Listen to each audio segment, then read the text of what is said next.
Good evening and welcome to the September meeting of Northborough Conservation Commission. My name is Greg Young. I'm the chair of the commission.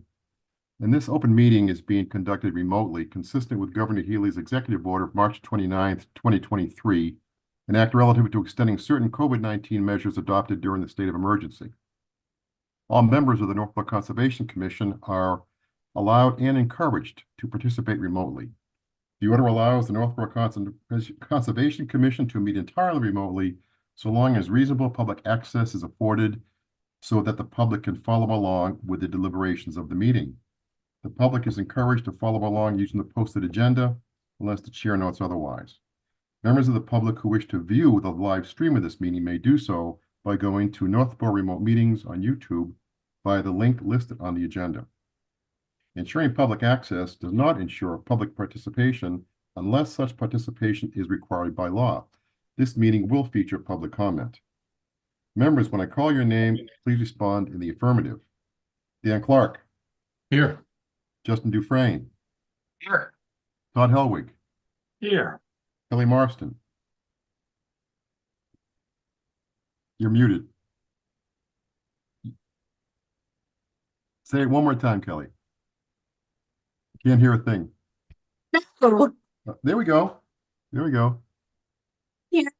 Oh, very good. Okay, thank you. Staff, when I call your name, please respond in the affirmative. Vincent Vignali. Yes. Kaylee Olson. Here.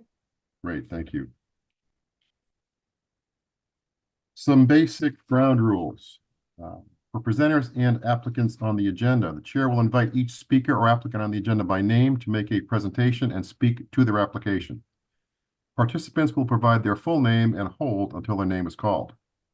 Each speaker will be asked to mute their phone or computer when not speaking and to speak clearly and in a way that helps generate accurate meeting minutes. Those responding will be asked to wait until the floor is yielded to them by the chair. Speakers who wish to respond to the comments of others do so through the chair, taking care to identify themselves. Each vote taken by the commission will be conducted by roll call vote. After members have spoken, I will afford public comment as follows. By phone, dial *9 to raise your hand and wait to be recognized. Please note that part of your phone number will be visible to those viewing the meeting. By Zoom, click Raise Hand on the bottom of your screen and wait to be recognized. The chair will ask members of the public who wish to speak to identify their names and addresses only. Once the chair has a list of all public commentators, I will call each by name and afford 3 minutes for any comments. A reminder that this meeting is being recorded and will be available for viewing via the Northborough Remote Meetings tab on the town's website. You're all set, Justin. All right. The meeting will include the following hearings pursuant to Mass General Law, Chapter 131, Section 40, the Massachusetts Wetlands Protection Act, the Northborough Wetlands Protection Bylaw, and the Northborough Stormwater Management and Land Disturbance Bylaw. A request for stormwater management and land disturbance permit for 329 Crawford Street, map 42, parcel 50, owned by Gary Bartlett, to construct one new single-family residence with associated septic and stormwater treatment and utilities. The work will alter more than 1 acre of land. And that's it. Very good, thank you. Okay, meeting minutes. We have a couple of meeting minutes to review and approve. We have July and August. For July, let's see, we have, yep, I think everybody except Kelly can vote on this one. So we need a motion to accept the July meeting minutes. So moved. Is there a second? Second. Seconded by Justin. Roll call vote. Dan Clark. Yes. Justin Dufresne. Yes. Todd Helwig. Yes. And I vote yes. August meeting minutes. Let's see, it's myself, Dan, Todd, and Kelly. We need a motion to accept the August meeting minutes. So moved. Is there a second? Second. Seconded by Dan. Roll call vote. Dan Clark. Yes. Todd Helwig. Yes. Kelly Marston. Yes. And I vote yes. Okay. Moving along here.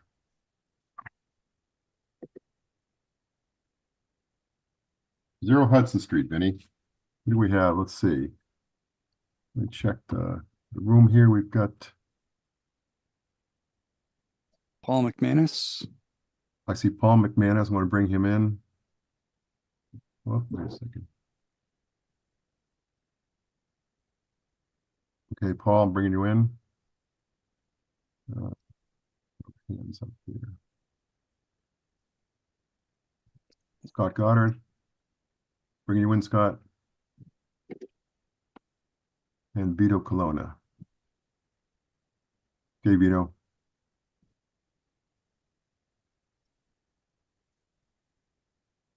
I don't see anybody else. Okay. I think we're good. Thank you, Mr. Chairman. Is Scott Goddard in the waiting room? Oh, there he is. Thank you. So again, Paul McManus from Ecotech, with Vito Colonna from Cornerstone Engineering, and Scott Goddard, I see is just coming on, is the applicant. Since our last meeting, we received a comment letter from Vinny dated 7/24, which we put some revised materials, not a lot of revisions, frankly, but some responses to Vinny's comments. If you'd like, Mr. Chairman, I could share my screen and just real quick, just remind the commission of where we're at and the jurisdiction. Fine.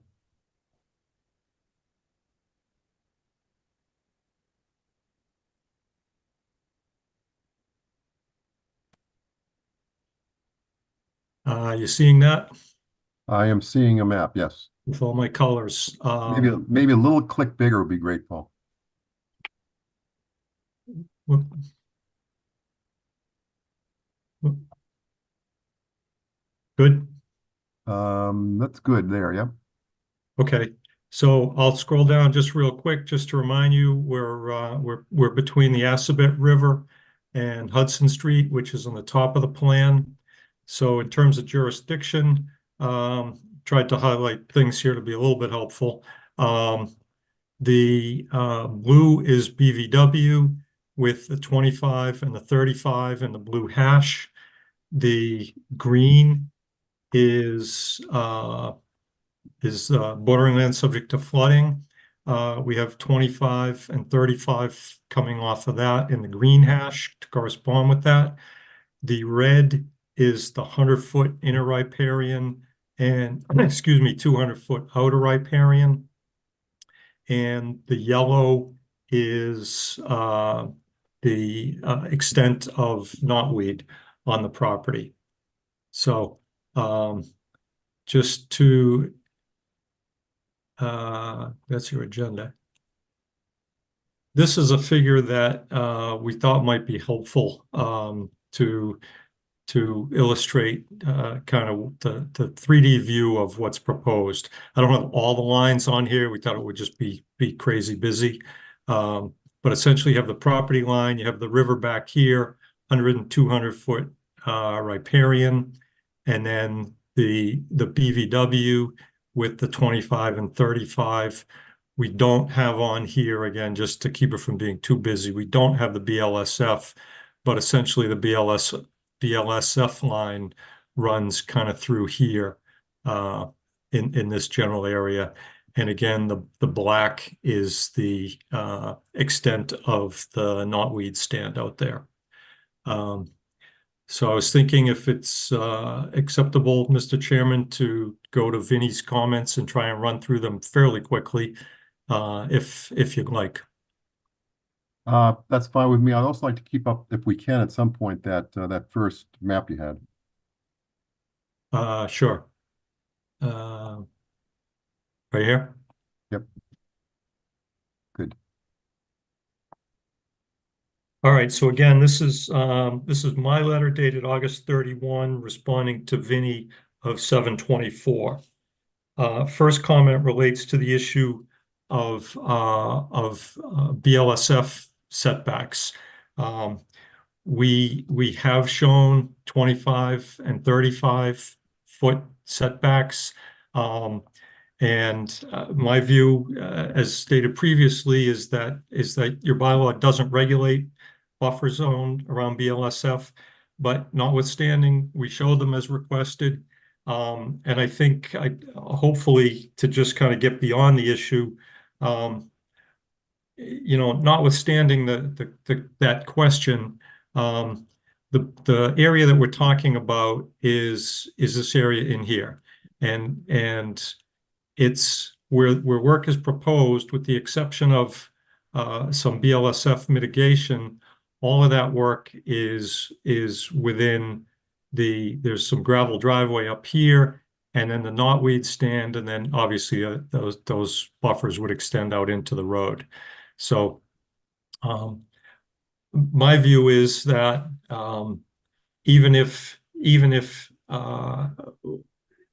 that jurisdiction, if you were to conclude that jurisdiction does exist, I think it's reasonable to request a waiver to work in there, given the nature of the existing conditions and what's proposed. A portion certainly of that area would be the proposed development, but again, it's within the entire area that doesn't exist in a natural condition. This entire area over here would be area of invasives management and replanting. So, Mr. Chairman, I'm going to kind of keep moving unless you want me to stop. I know you have other things on your agenda, so I'll leave it to you to stop me.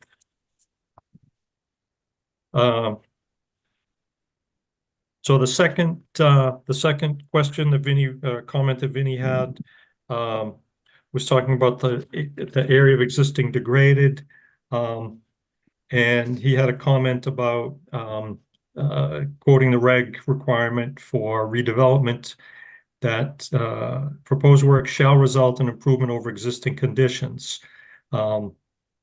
And Vinny had, I think, raising the question, if I understand him correctly, about how does a proposed house represent that the requirement is kind of neutral, but how does it represent a neutral or improved condition? And my response to that is the house itself does not, but that the project in the aggregate does. If you dissected the project and required every component to meet that improvement over existing conditions, you'd never get it would kind of make moot the whole redevelopment provision, because my view is that it presumes redevelopment presumes that you're building something, some sort of hard surface, which of course like what's proposed here, that hard surface wouldn't have any real wetland interest function. Comment number 3, Vinny had questioned down in this area here. We had identified a portion of that as degraded riverfront area based upon, there's some debris dumped there.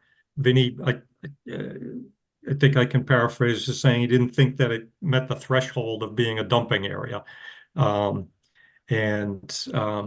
So we calculated that area. The area would be about 250 square feet.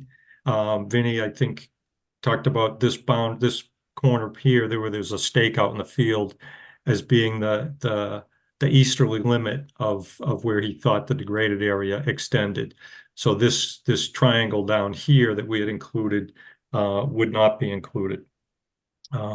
Which that brings up 2 questions. Number 1 is the issue, as Vinny raised, that the regs talk about a limit to the new degraded extending further than the existing degraded, which Vinny cited, but also the second half of that is or 100 feet from the river, whichever is less. So as you can see down here, the red is the 100-foot inner riparian. So that criterion of those 2, that one would control. So So I think we satisfy that provision. Excuse me. So a little bit further on, maybe I'll jump ahead a little bit. There's the other part of the equation relates to mitigation. So I guess I'll wait till we get to that one. Comment number 4 talks about may allow under the redevelopment provisions. Commission may, Vinnie emphasized may, allow restoration and minimum restoration area 1-to-1 under 1058.5F. And then talks about requires existing trees and other vegetation shall be retained. But that provision of retaining the vegetation, that relates to the removal of debris standard, not to the other part of it, not to the other 1-to-1 standard.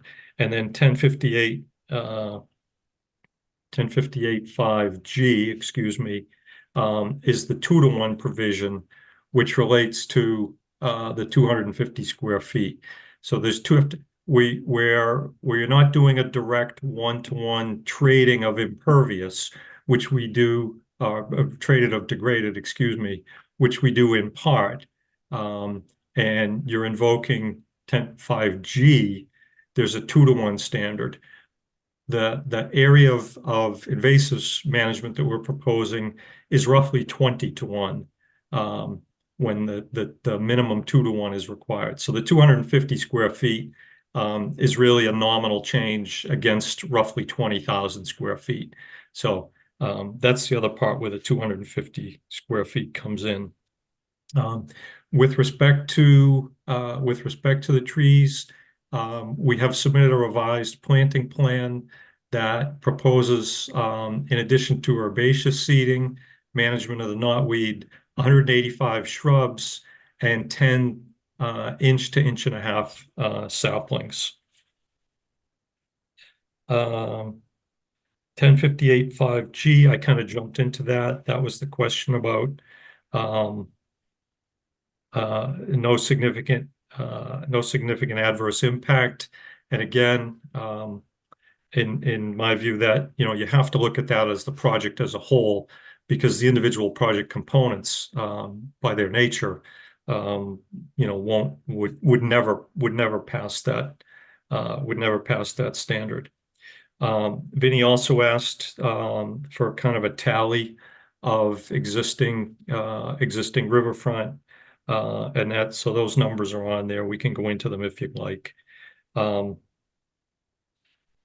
number 6, Vinnie notes 1058.5H requires a permanent condition to prevent future alteration of the mitigation area, which we certainly agree with. We would expect that. And then Vinnie talks about the issue of the length of monitoring. The regs require 2 years. We proposed 3. And then under 7, description of specific interest being placed as improvements by the proposed isolated lawn area. This is really a very small area. We called it out because technically because it is proposed to be lawn, it's technically going from a degraded to a non-degraded condition, although it would obviously still be considered developed as lawn. So I think I used the word initially a nominal improvement. It's going to trap and infiltrate a little bit of stormwater, but it's I agree, it is a nominal, it's a categorical change for that area, but only a nominal improvement. Vinnie asked number 8 for a wildlife habitat evaluation under 1057, which I have done. Appendix A, the only Appendix A trigger was twice the threshold of for BLSF. The riverfront area, in large part, corresponds to that. So I included riverfront in there. And again, the standard for the wildlife habitat is what the regs identify as, quote, important wildlife habitat. You know, my conclusion I'm very comfortable with is that, you know, post restoration, there would be no significant impact to important wildlife habitat for the various resource areas. Vinnie's number 9 talks about under 1058 1058-4 and the alternatives analysis. My view is that 1058-4 is really not applicable here. You know, we're proposing this as a redevelopment project. 1058-5 begins with the sentence, notwithstanding the provisions of 1058-4C and D. It does not exclude from that the requirement to comply with 1058-4A and B. A and B is protection of other resources, which the project does, and 4B is protection of rare species, which the project does. We don't have any mapped estimated habitat. I note in my submittal, and I'll say here, a very similar project was approved by DEP in the past under these same regs. It was a number of years ago, but these regulations have not changed. Vinnie's number 10. The initial. Excuse me, Paul, 1 second. How many more do you have? I'm sorry? How many more points do you have? Vinnie has 3 more. Okay. No, excuse me, 4 more. Vinnie's got his hand up. I want to see where Vinnie's coming from here. Go ahead, Vinnie. Yeah, no, I guess we're kind of the horses out of the barn. I wasn't sure if it would be easier to address the questions individually as he was going through it. There's a couple of responses that I had to their responses, but I think they were a couple of comments ago, so it may be more confusing trying to go back and redo it. So I was just trying to get in there to make a comment while people were familiar with what was being discussed. Which ones did you have the question on?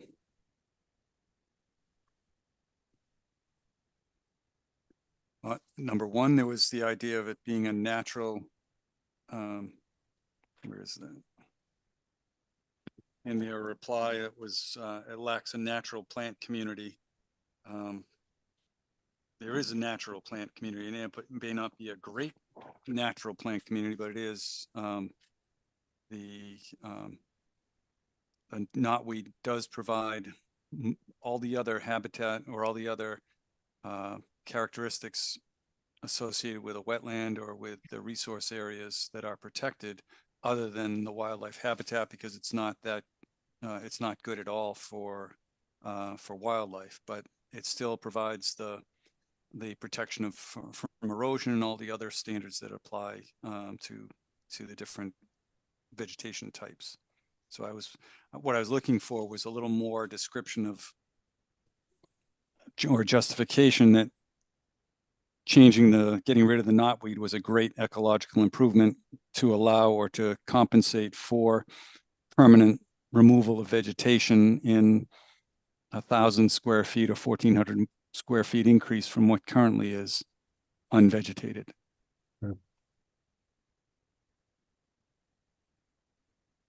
Does that make sense, Paul? Just the idea, what you've said, and you've said it a couple of times in your responses, that everybody knows that getting rid of knotweed is a good thing. Well, I haven't seen that. I'm not that experienced with that biotic stuff or whatever is biological things. Why is it so bad? And can you justify that statement? Well, it's you know, you have a monoculture in the understory, which is ecologically is almost always considered a negative condition. It's it completely dies back in the winter. It provides minimal cover, provides minimal habitat. I guess I thought that we did provide some information on this. We have in Massachusetts we have DEP invasive plant advisory group. We have a program at UMass for managing invasives. There's if you look on the Army Corps, they have a whole program for it. NRCS has a whole program dealing with it. I guess I thought that providing, kind of that level of information was sufficient to make the case that people involved in these things, people who study these things, have reached that strong conclusion. Yep. Well, that was the intent of what I was looking for there, and it kind of ties into some of the other ones that we looked at. The idea of the net benefit. When I look at the net benefit, I'm looking at the long haul, more than 2 years or 3 years down the road. And so I think that in 2 years or in 3 years, even in the first year after the work is done, this will definitely be a net benefit. But if there's no regular monitoring and control of the invasive plants are still going to come in. So that's why it ties into kind of the future comments. Just the idea that there needs to be a longer ongoing inspection, monitoring, and then a plan for what you do when you find it. So that was one of the conditions. It's not a condition to protect the wetlands itself. It was a condition to protect the wetlands, but also require monitoring by the owners to make sure that we're not getting invasive plants growing in there and coming into the work area that was just completed. Well, if I may, what the science has shown is that these plants are invasive in that they come into disturbed areas. This area, they're all on the fill there. It's clearly disturbed, not natural soils. You can tell that when you're out poking around. And it took a foothold, and it got a foothold in there. When the plants are invasives by their nature, are really good at doing that. What they're not good at is outcompeting areas that have other native diverse vegetation that's taken hold, and that's why to think that you could go in and knock out the knotweed and then walk away would be absolutely foolish. But that's why there's a pretty substantial planting plan that's been proposed with 3 years of not only just monitoring, but 3 years of management to knock down the knotweed. Typically when you read about it, the people talk about the first year, you get 8, with appropriate treatment, you get 80 or 90% the first year, and then in the following years, you do a little catch up and go in there. And during that 3 years, we're going to have 3 years of growth of the vegetation that's to be planted, and there's a standard that we would expect that we need to get good cover with that planted vegetation. But Okay, well, let's move on from this point. I mean, we know we have there's a disagreement here in the knotweed piece. Okay. Scott Goddard has his hand up. Scott? Yeah, I only wanted to add one additional comment to what Paul's answer was on this topic. Keep in mind, we're also lowering the grade for the floodplain compensatory storage, and that will make the area wetter. The knotweed naturally drops off when it gets wetter, so the grade change is going to be a natural suppressant to the knotweed stand. Thank you. Okay, thank you. Okay, Vinny, what else do you have? So that was the condition that I was going to be recommending to continue the monitoring in the future. The other thing was to item 9. Have you gotten to 9 in your list, or do we want to do that? Well, we ended at 8, Paul, or do we hit 9? 9 was 1054 alternatives. Right. And so in the alternatives, I agree with you that it's not required under the wetlands regs, but it's required in the local bylaw. The local wetland bylaw clearly states 1058-4. So that was where I was referring to. I probably didn't do it as clearly as I should have.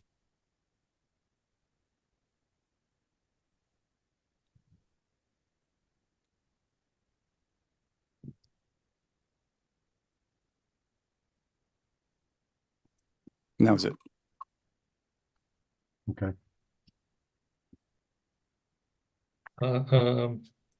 So real quick, Mr. Chairman, I'll go through 11 we just talked about, 12. 12 about staging and stockpiling, commented about that. Vito helped me out with some of the numbers about that. Basically, the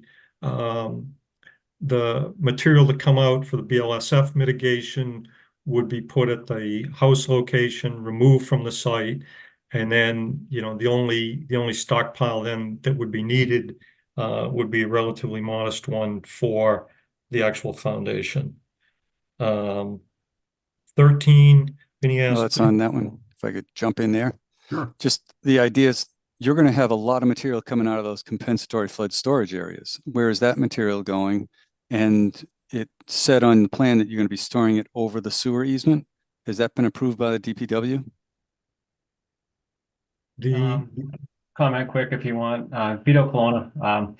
So the note on the plan said the stockpile shall be outside the sewer easement, and the note was related to just the foundation excavation.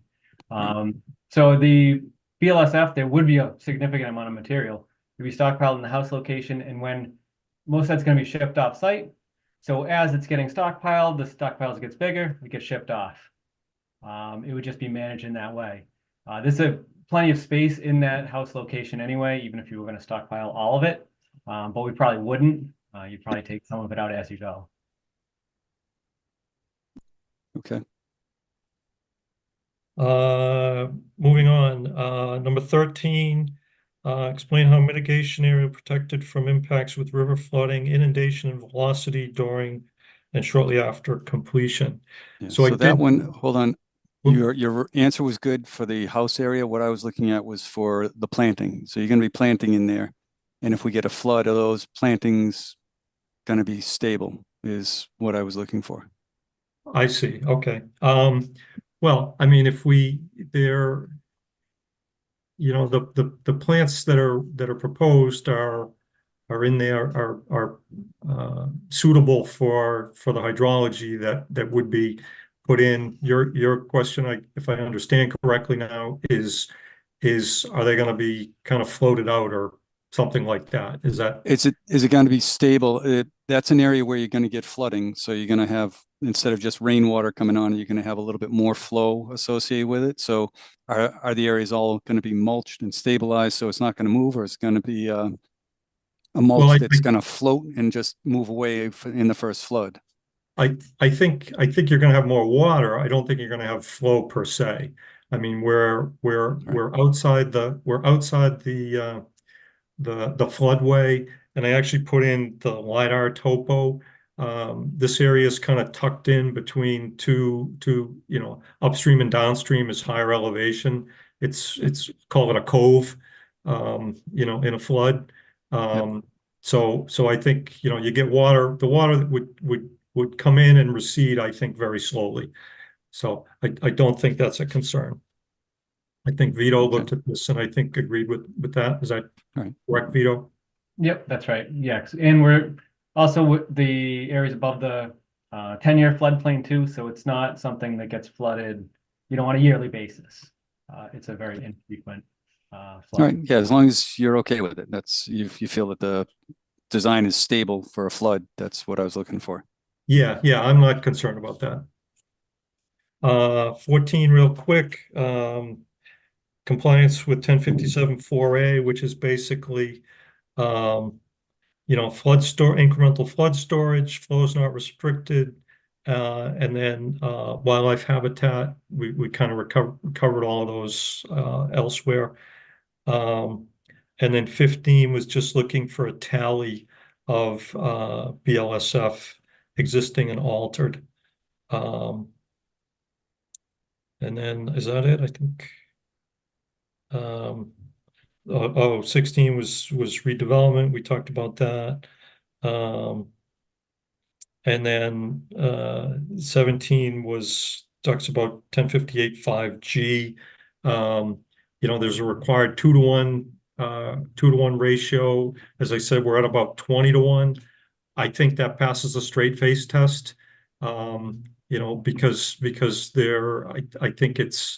I think it's been established, by the scientific community that the mitigation is a benefit. Perhaps if we were, right at the 2-to-1, you might look at that and say, well, is it really that? Does it justify it?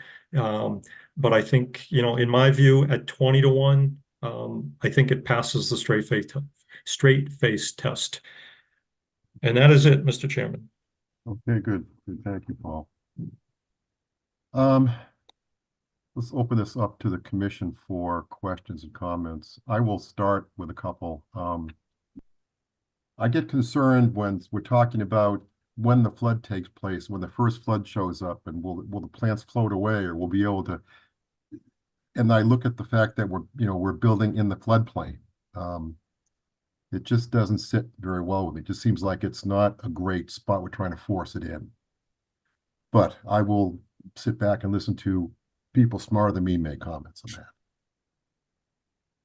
Commission, any questions, comments?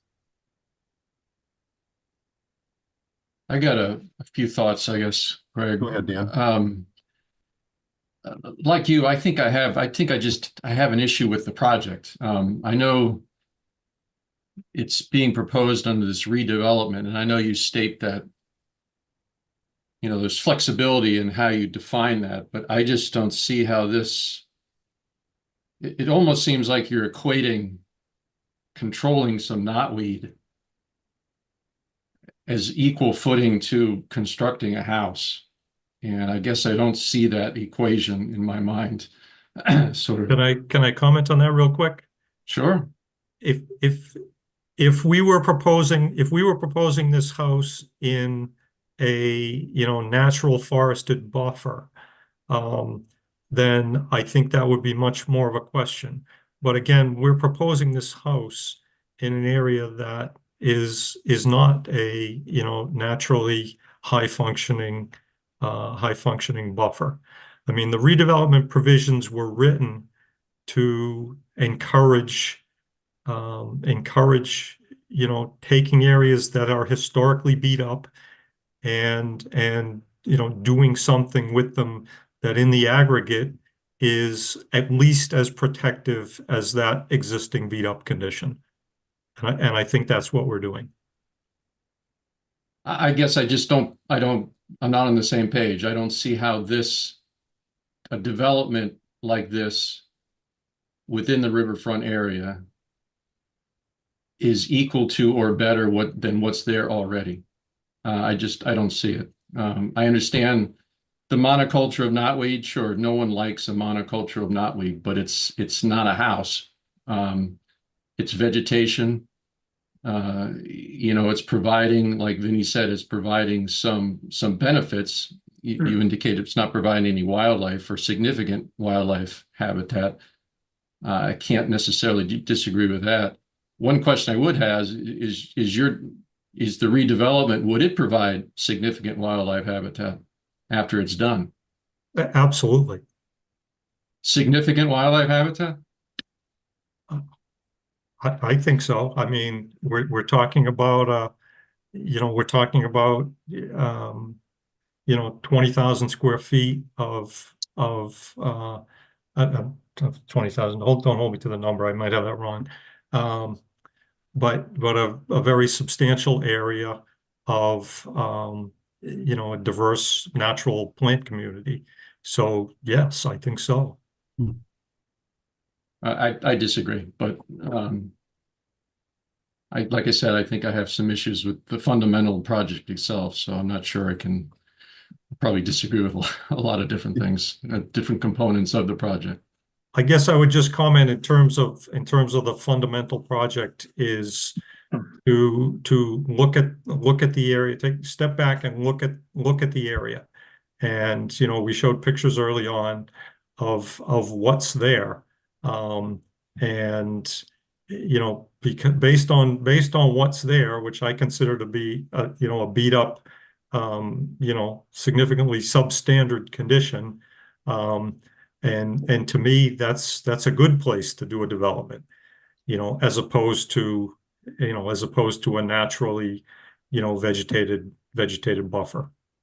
Well, I would use your own photo that you had an aerial photograph of the site. To me, it looks 100% vegetated. So in the end, it's not going to be. There's going to be a significant development there, and you're going to lose a significant part of what's now vegetation. So I guess that's where I disagree. Well, Okay, and the degraded part of the site is very small, really. It's really that very small piece. Anything right, else, Dan? but similar to Paul, take it easy. I'll put you on mute. Thank you.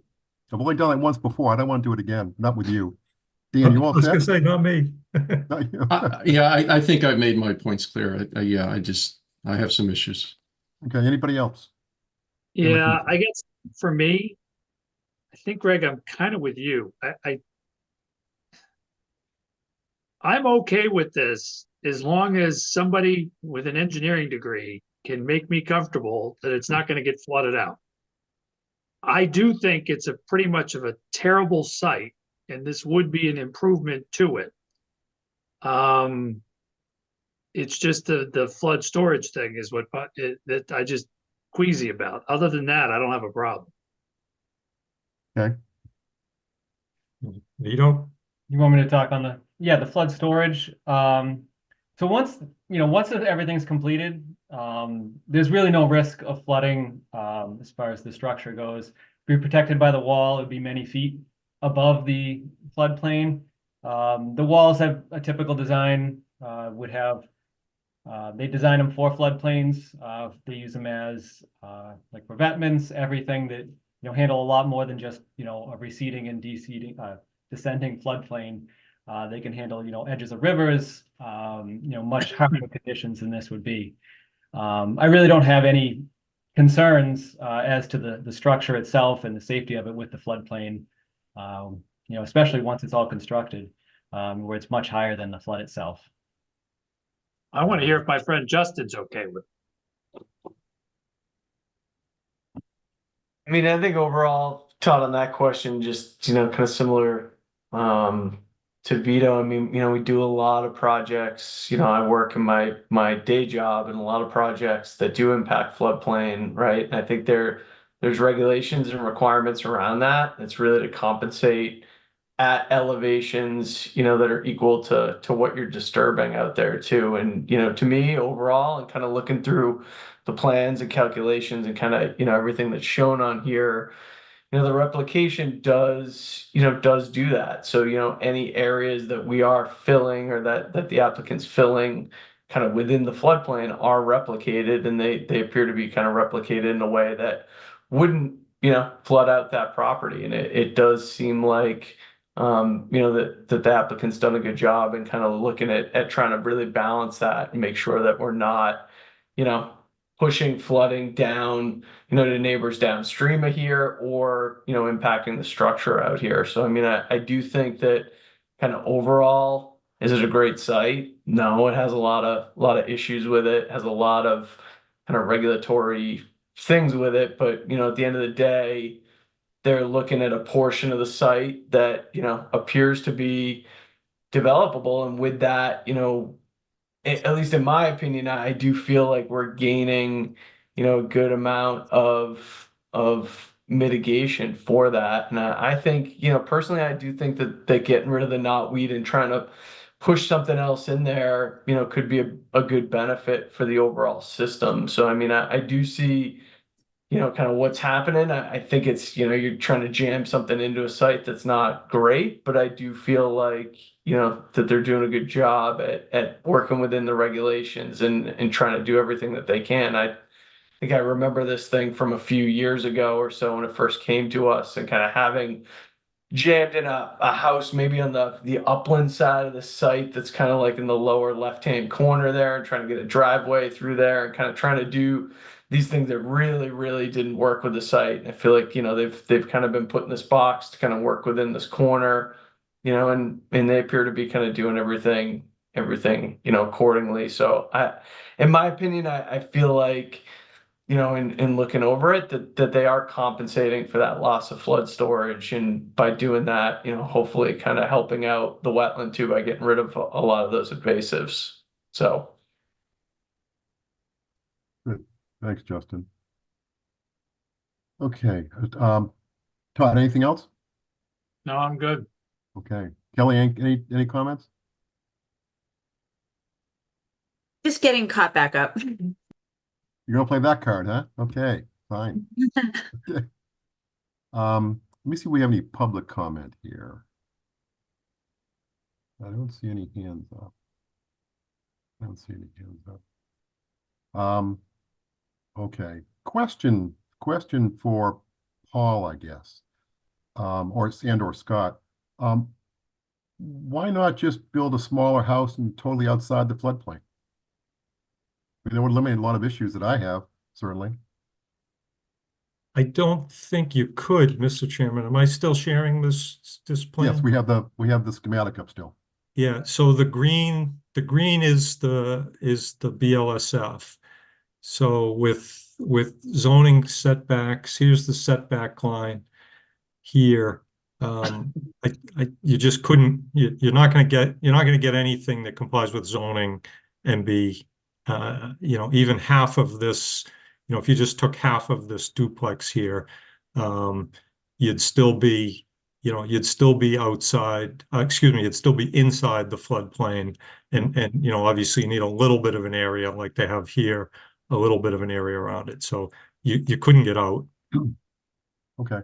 All right. Just interesting. Interesting reading. I was looking at over the weekend. I was reading this document called the Northborough Hazard Mitigation Plan, which was put together by a couple of consulting groups, a group of folks in town, and it deals with a bunch of natural disasters and climate change impacts and steps the town can take to kind of protect themselves about that. And one of the salient points brought out was avoid construction in floodplains. And here I am looking at this schematic. So that just, to me, that's kind of my same point. So, okay. Vinny, any other questions or comments from your side? No, I think we've got the issues all out on the table. The idea of a reduced development was an option, and whether they're in the floodplain, they're actually going to be moving the floodplain back. So their slab elevation is higher than the existing flood elevation. And they did show that the compensatory flood storage was the same or more than what was filled associated with the wall. So I don't think it's going to flood, and I think the floodplain will be now running on the outside of that wall. So we won't have that issue that the VMP raised. Okay. All right, fair enough. So we can move forward, I think, and close the hearing and vote. That's what I'm seeing. Any other questions or comments about that? Okay. Need a motion to close the hearing on 0 Hudson Street. So moved. Is there a second? Seconded by Justin. Roll call. Dan Clark, Yes. Justin Dufresne, Yes. Todd Helwig, Yes. Kelly Marston, Yes. and I vote yes. Okay. So we're gonna vote on issuing an order of conditions. Vinnie, any special conditions you're thinking of? That was the one that I was saying was, I think we want to have our standard conditions. There's going to be a fence along the wall, so there'll be no access. And on that fence should be signs every 25 feet or so. Does that make sense, Paul? Sure. I think I might have skipped over the plan. The revised plan eliminates the path and shows the fence connecting over as you had commented. Right, because I don't want to have to go out there and visit every couple of months after it gets built or a couple of years Yeah. down the road.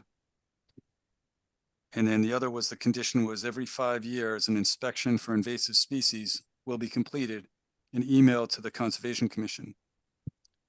If invasive species are found, a program to remove and restore the native something I wrote, vegetation will be implemented and, or will be submitted for approval and implemented within 6 months. So something to that effect. So basically we have an ongoing inspection because there's a lot of knotweed on the lots abutting this. And even though this is going to be a very great looking wetland that's full of vegetation, it's tough to keep knotweed out no matter what. So I don't want after 10 years that we end up with a building and a whole bunch of knotweed in the back again, so we don't get the benefit of what's being proposed here.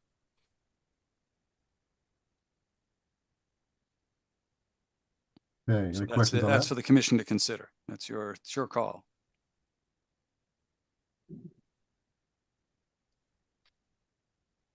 No, it's fine with me because you expressed some concerns about the ongoing management of knotweed, so you're putting some plans in place to mitigate that. It's fine with me. Any commissioners have a question or an issue with that?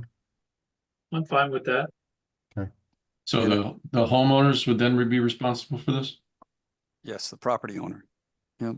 And I guess I open it to Paul because he hasn't heard the actual, what I was thinking, and it's a thought. So if he has suggestions on making it more workable or more definitive, that would be helpful too. I think, I mean, you were, obviously you have just rough notes, but I thought it was pretty straightforward what you said. Okay.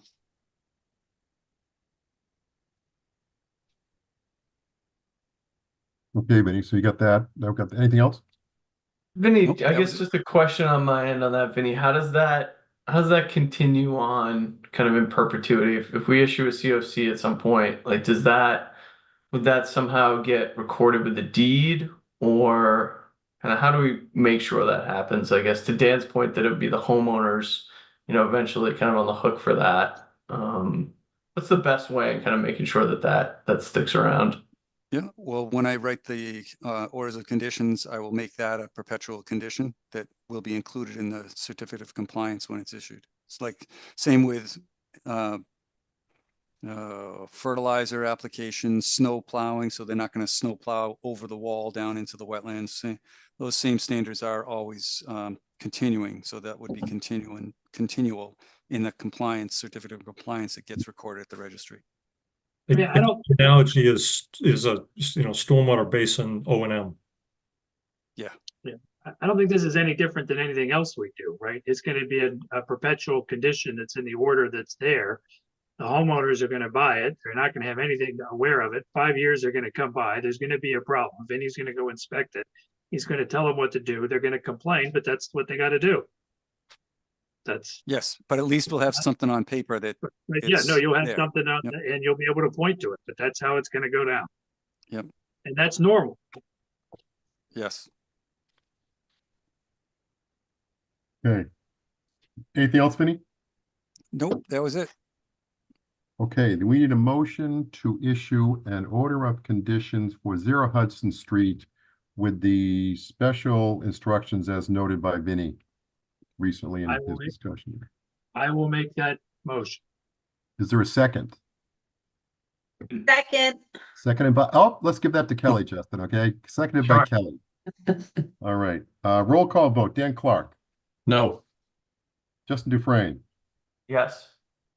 Todd Hellerwig, Yes, Kelly Marston, Yes. I say no. I've got 3-2. Approved. Passes. All right. Thank you. Thank you to Vinny, I know you put a lot of work into it. Commission put a lot of work into it. So, and a lot of time, and we appreciate that. Thanks, Paul. Thanks for working with us. Appreciate that. And you too, Mr. Chairman. I'm sorry if I sounded a little overly, I hate to use the word aggressive, but I'd hate to be the guy that had to get muted. There you go. It's only happened once. You're good. You're fine. Fine. You're okay. Have a good night. Thank you. Thank you, Thank you Paul. all. Have a good night. Thanks, Scott. Thank you. Thank you, folks. All right. Let's see. We're moving out. We keep Beal around, I guess, right? Not for this one, but where is this? Let me see what we got here. Yeah, this is the Lyman Street property. So this is DCAM. Yep, Vito, I'm gonna put you out. I'm gonna put you out of the room for a bit. Okay, sounds good. So we got Gary Du Bois.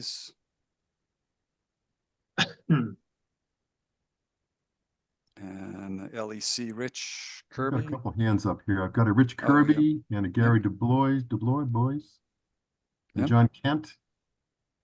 Yep. And Ken Sanderson. Yes. I think they all should be coming in.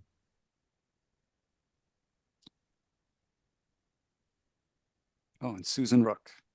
Susan Rook. Promote to panelist. Okay. All right.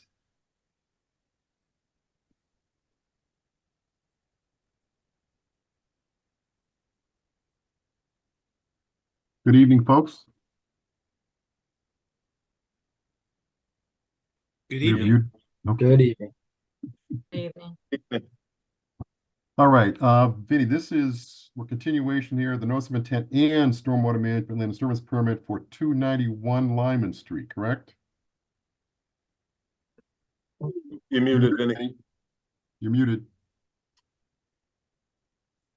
Yes, we started at 291 Lyman Street, but we're now adjusting the address to 289 Lyman Street. So let the record show that, and I'll update all our files for that. And what's behind that change? Oh, who wants to take that one? Before Ken, we maybe? do that, could I just ask if you can add our other member, John Cates? John Cates. Oh, that's who I was thinking was going to answer that question. Yes. I thought he got loaded in. He didn't have his hand up. Promote to panelist. All set. Thank you, guys. All right. So John, I guess they're asking about Is, the number. Can you hear us, John? Okay. I can. So why Well- the number change? So everything that we have on record is 289, but we also had for faulty homes, we had there was an order of conditions, and we had given a easement to them, which is recorded. Okay. So across the Yeah. street had the drainage flow onto this site, and Yeah. that number was 289. That's how it Yes, all and worked we want to through. continue it. And so we were going to make this 291 so that it was not confusing to have two different things on the same number, because this is a little farther down the road, but all their paperwork is 289 instead of 291. So it's easier to just go with 289. Okay. So it is. Okay, I know there's been some documentation floating around, a lot of questions and answers and so forth. So Vinny, what are you looking for here? I know there's been some questions, some open items here. Have most of those been addressed by the documentation that came flowing in the last few days? Well, I think so. The engineering and design work looks, it looks like it covers most everything. I haven't had a chance to go into the details of it, because I just got it. Like I said, I just got started on it. I think it was this morning. It's been a long day. But so I have not gone through it, but it looked pretty thorough. We could probably get through some of the issues.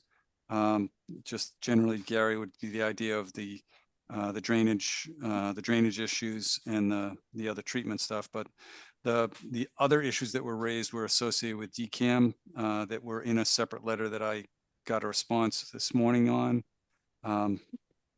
And I forwarded that off to the commission. So I'm not sure which way you want to start with the DCAM issues, or do you want to just start with the site issues, Greg? Is there a logical start? Which would you prefer? Mr. Chairman, Yes. we put together a quick slide presentation, hit through some of those points. I leave it to your preference if you'd rather us run through it that way, or if Okay. it's more efficient to you. Let me ask you a question. How quick is it, Gary? I can skip the first 4 slides that are recap and just jump to the new stuff if that is most efficient for your group. Well, how many slides total? 9. 9. Okay, we can cover 9 slides. You can work that. Will that work for you, Vinny, if we do that? That'll be great. Yep. Okay, let's do it. Like I said, the first 4 are recap, so we can fly through those. I think everyone here is pretty familiar with the project, so.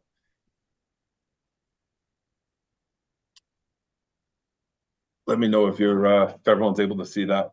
I can see it. Perfect. All right, jump through quick, just cover sheet here, reintroducing the project. We were last in front of you guys back in May of this year. Project is over on Lyman Street, as we had mentioned, ran the Northborough-Westborough line. Jump to the project summary page. It's at the former Westborough State Hospital. They've been using the site as a fleet management site for over 20 years. There are bordering vegetated wetlands along the northern and northwestern boundary of the property. Between the developed portion and intermixed with the developed portion of the site is a small isolated wetland.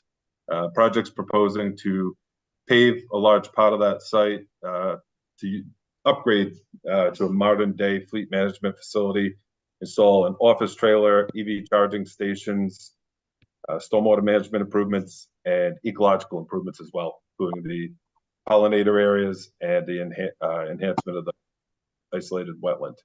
Rich, be the Micro Machines guy and fly through this.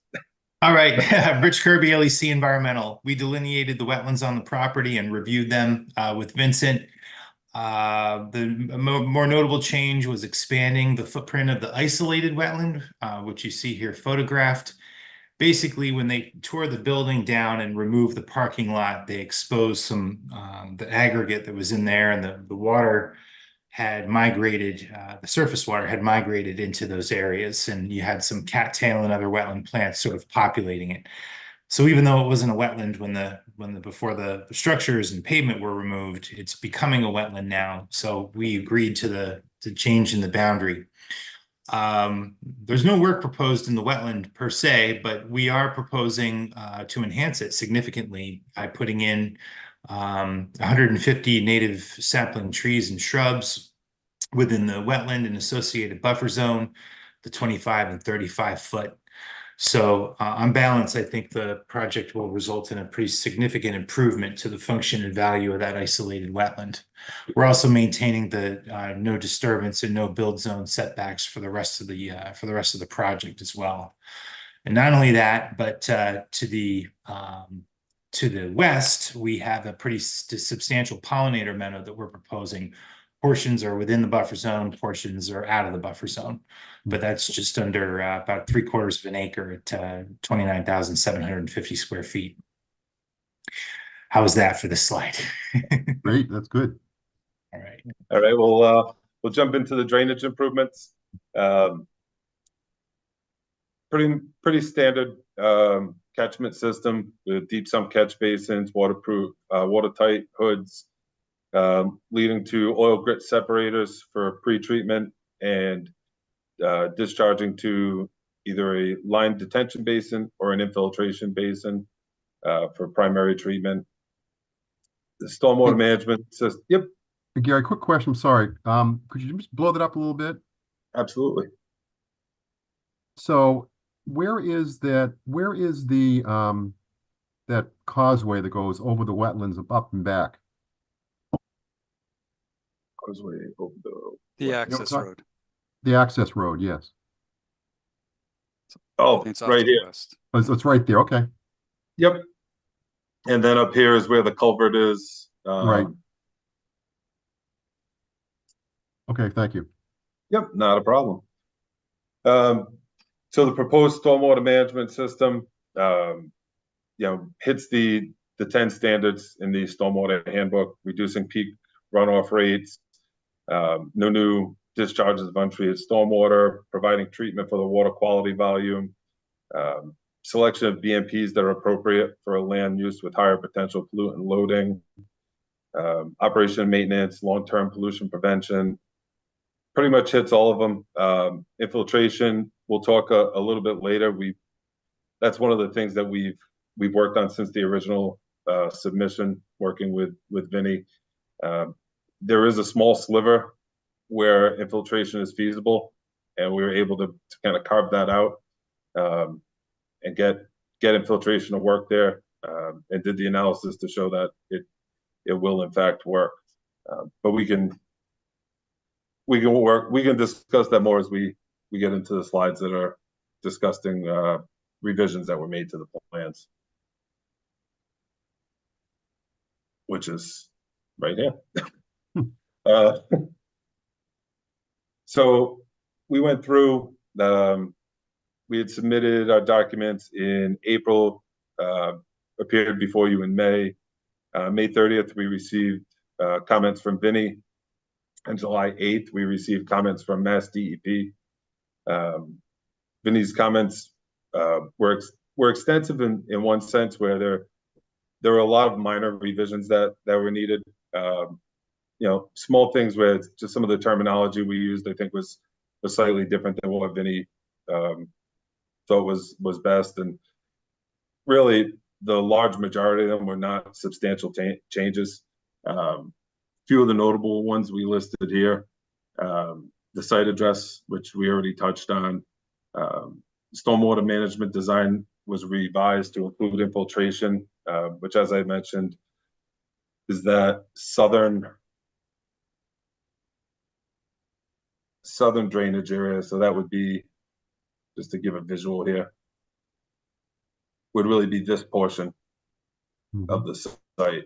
We're able to infiltrate here in this area. And we were able to provide the recharge volume for just a hair under an acre of impervious surface, which exceeds the area of new impervious, which would be the portion that would be new development versus redevelopment, and delineating that. We also revised the hydrologic calculations per Mass DEP request.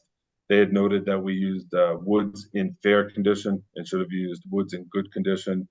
We went through, made that change, ran through the analysis, and it really made little to no difference. We still had a reduction in peak flows in all storm events. Another notable component of the comments was just to provide additional documentation. There were a handful of areas where this were, but I think the most notable were additional documentation on the proprietary stormwater practices, and providing their calculations and justification as to why their product works and meets the standards necessary in Massachusetts. Additional documentation on our long-term pollution prevention plan, and some additional sedimentation control practice documentation. All of that was submitted to Vinny on August 28th. But I know that there's been some supplemental information that's come along, Vinny, as you referenced. Another item that was mentioned in his comments was that soil staining was observed at the site.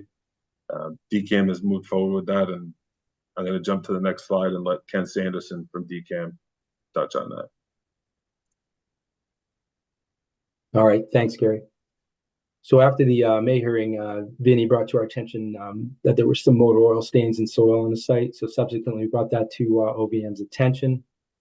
And originally, the project plan was to remove these soil stains during the construction of the parking lot. However, to address the stains sooner than later, OVM hired Trident Environmental And so from August 12th to August 14th, Trident Environmental removed the stains. And after the stains were removed, their environmental professional noted that there was no reportable conditions being observed or measured. We generated about 15 cubic yards of soil that were removed and then stored in lined and covered roll-off containers. And those roll-off containers are still on site. The disposal of these soils is pending laboratory results and the disposal facility approval. And then once the soil is appropriately disposed, if you'd like, we can provide the disposal documentation if you'd like. Next slide, Gary. So regarding the local bylaws, the Commonwealth is a sovereign state and is not subject to the local bylaws. Without legislation, the agency is immune to the local bylaws if performing essential government functions.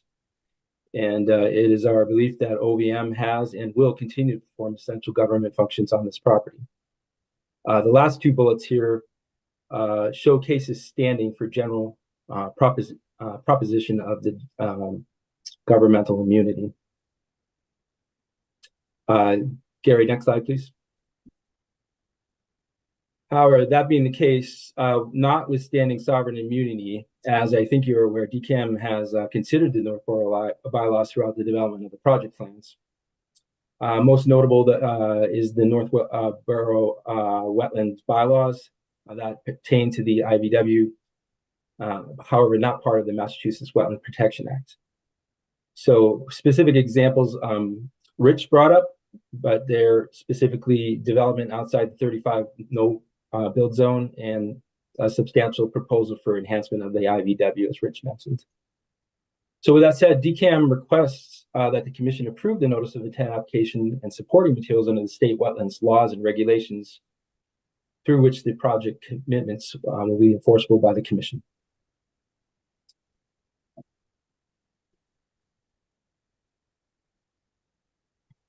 And then the last slide here is really just running through what DCAM's requests are for the project overall, and approval of the NOI.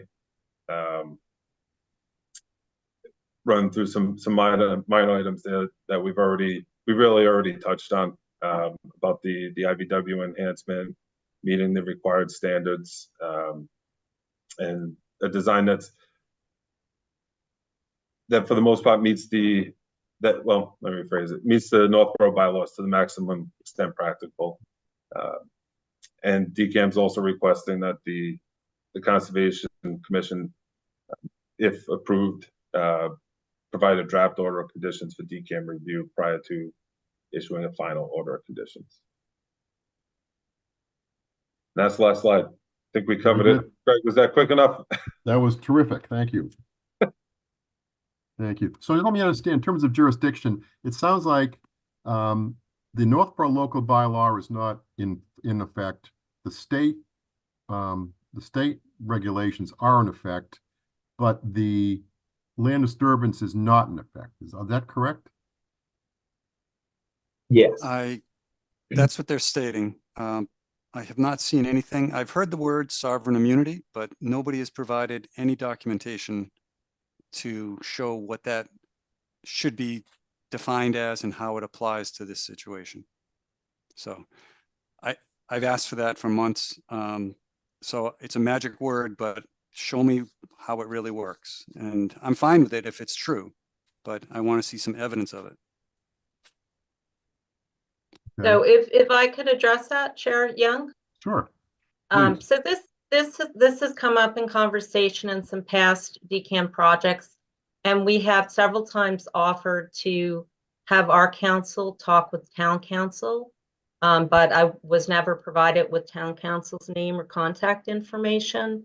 Sovereign immunity is a legal thing. It's not like a statute. The law says this. It's a matter of constitutional law that the larger government entity cannot be regulated by the smaller. So the municipality can't regulate at the state level unless the state has explicitly agreed to that through statute or other means. So we did provide some seminal cases, the references and the materials we submitted, as well as that was on the prior slide here. If you all feel that there needs to be a discussion, we could set that up, but we've asked for that before, and no conversation has been set up, nor has the identity of the town council been provided to us.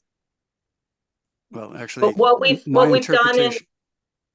done in you know, in other cases, and as we're doing here, we're proposing to, as best we can, meet the spirit of those regulations. They're in our plans, they're in our applications, and by approving them, you will have the ability to enforce the commitments that are expressed throughout our application. Okay. Vinny, you were saying something? Yeah, I did get a phone call from the council, and I asked for that information, and the response that I got was to talk to town council, for me to talk to town council, not to provide a name or any other information associated with the town council. And I did not, because I feel that they're the applicant and they need to provide information to document their requests, and they just haven't. So it's he said, she said, so you guys can go from there. So Greg, I don't know if this would be helpful, but in my professional life with DCR, we take the exact same position. DCR is exempt from town regulations. But not state. But not state. Okay. Correct. Okay. And in terms of evidence, I asked our lawyers the same thing, and I think they gave me an email saying we're exempt. I'm not sure what, I have to find it, but in this case, I agree with DCAM, the conclusion. That's been DCR's conclusion as well. Okay. All right, good. Thanks, Dan. Todd, you have anything to add here? I was afraid you were going to ask me that. You knew I was going to ask you that. So it's funny, as you're here, I've kind of Googled this from our friends at MAC. They actually had an article about this back in 2011 that basically said it's unclear. They're exempt in certain circumstances and not in some others, which I think is probably what you're experiencing here, which is the shorthand way is to say they're always exempt. But really, they're only exempt to the extent there's like we're denying them the ability to do an essential government function. Right. And that's a case-by-case thing, right? So I guess, what does it matter, right? What are we trying to uphold? Right. That we can't just get past this. Yeah. Yep. That's a good question. And that's what I was looking for. They said they are meeting it to the maximum extent practicable. Where are they not meeting it? I mean, I've done some, because I looked at it and you don't meet the 90% TSS treatment. You're at greater than 85. So that is not a huge thing. And if that's the only thing, I'm not worried about it, but I'm looking for the facts, the information to make the decision. I think off the top of my head, Vinny, and again, there's always a little worry just kind of going off memory with these things. The only other bylaw issue that I think we're touching and not getting quite there is with phosphorus removal. I believe that's part of the bylaw. 60%. Yep. Yeah, and because, and again, what's the right way to phrase this? There are challenges with meeting that based on site conditions and with the lack of feasibility to infiltrate in large portions of the site, which is a primary way to remove phosphorus. Other ways become very cost prohibitive. So I think those might be the only two areas, that and what you mentioned about the 85% TSS removal, which in two of the drainage areas, we do end up essentially over the bylaw threshold. It's in one of the three that we don't. Right. And that's something I was thinking we could talk about. If you blend it, as long as the as long as the congregate group meets the 90%, that's where you can do it. But I didn't go through and look at all the details of the design. So I think that one's workable. The other idea is the total phosphorus standards in there because most of Northborough goes to the Assabet River, and there's a phosphorus TMDL, and that's where that came from. But this area, I believe, does not go to the Assabet. I believe it goes off to the DCR to whatever's over that way. I forget, but I don't know that it would have that higher standard. So I'm willing to talk about that if we get, again, if we get the facts to kind of look at.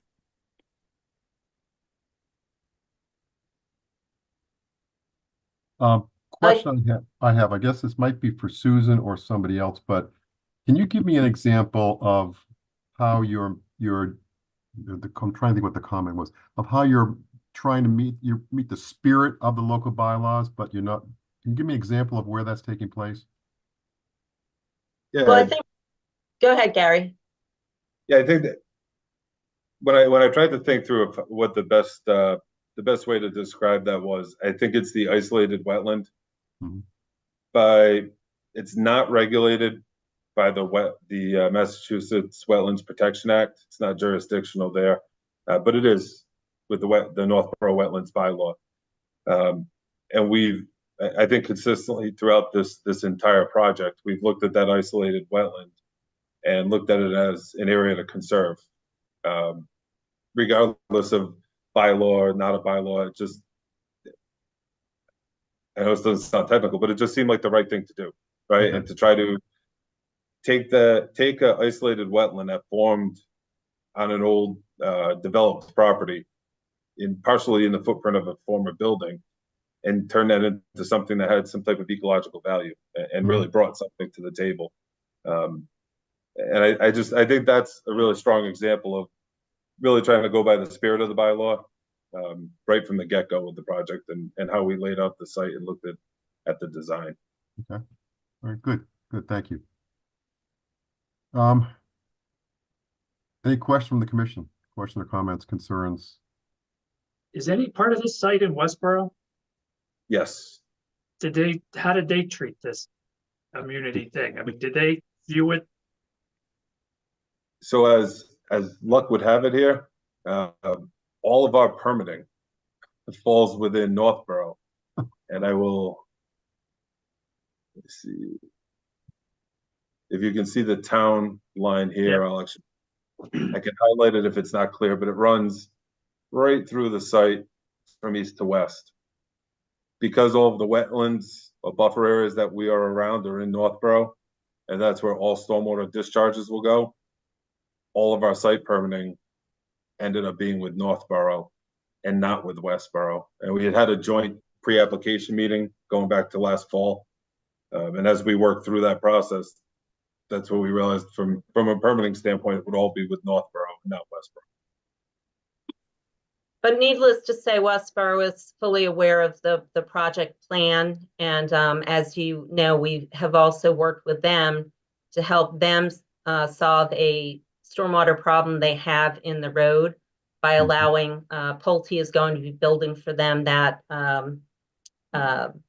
stormwater conveyance system that you approved a few months back. So they are aware and haven't given us any negative comments on this plan. I think, you know, as I think maybe Chair Young noted in the last hearing, that this is a vast improvement over the current facility that is operating there with no stormwater treatment at all. And so we've tried to improve it to the best possible way based on the engineering possibilities, given, you know, how high the groundwater is in different sections of the site. Okay, good. And that's sort of my view of it as well. It's still an improvement over what's going on today, which is nothing. I want to see if we have any public comments. I know we had public comments in the past. I don't see any hands up. Must have answered all those back in the meeting that was months ago. Okay. Vinny, what do you need to get answered, if anything, before we move forward? I have to get to looking at their submittal package. Like I said, it looked pretty complete. Had a couple of little things, but I don't see anything as insurmountable on the design aspects.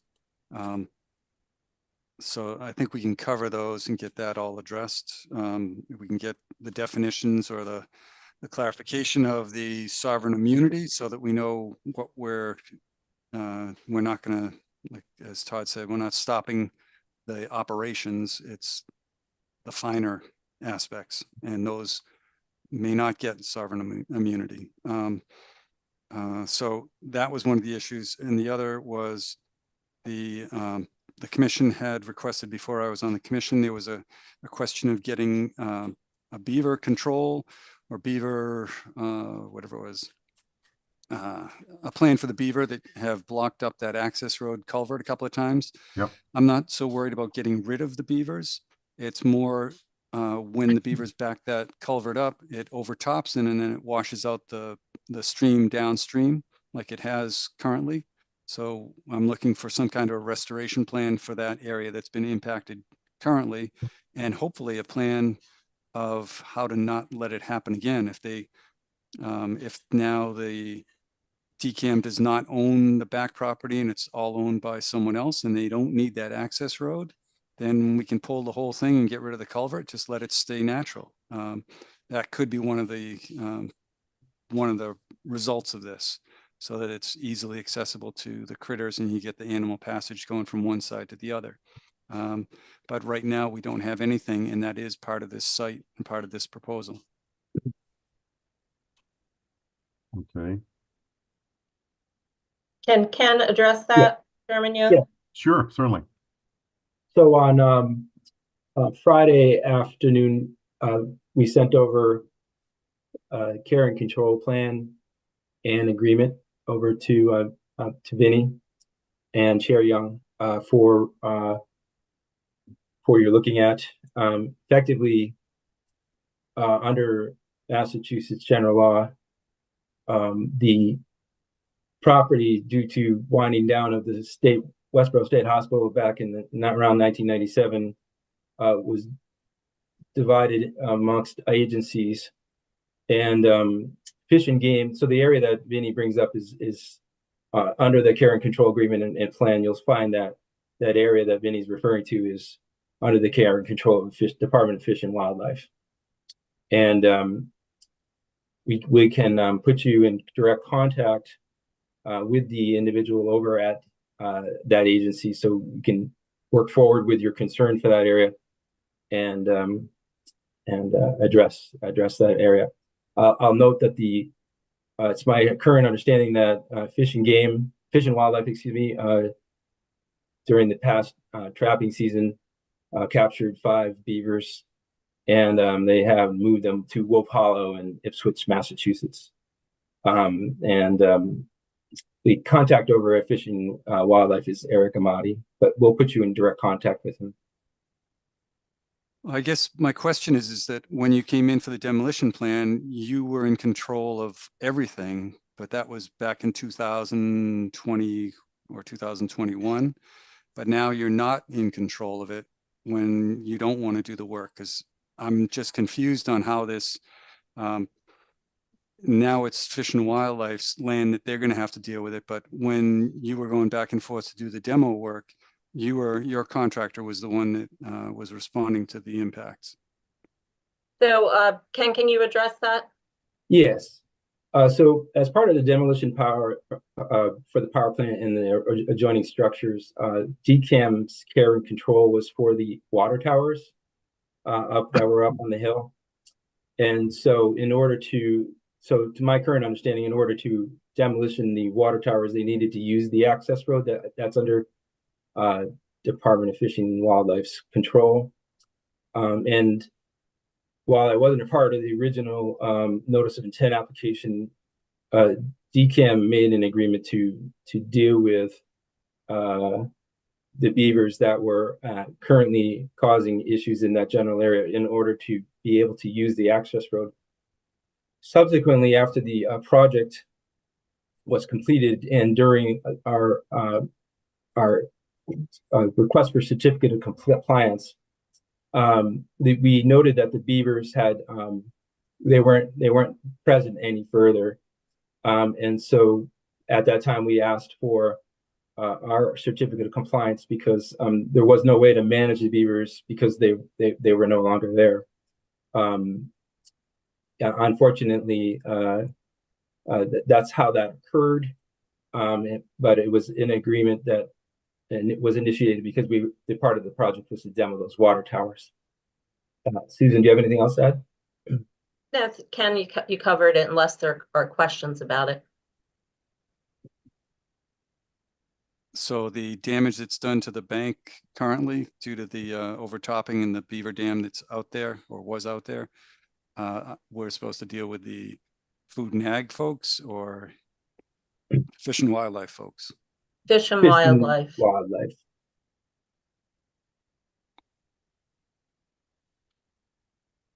And we'll put you in direct contact with Mr. Amati. Vinny, or I think maybe Susan, would Fish and Wildlife also be responsible for the restoration plan? Well, I think if I hear you right, Chair, I think you're thinking that there is a restoration plan that is owed. At one point during our project, we had talked about a restoration plan when the beaver were still there. That went away, and in that closure hearing, closing out the order of conditions, we discussed at some length that the beavers were no longer there, and that there was no ongoing obligation for DCAM or for a restoration plan. So I think you would have to take that up with Fish and Wildlife. Okay. Okay.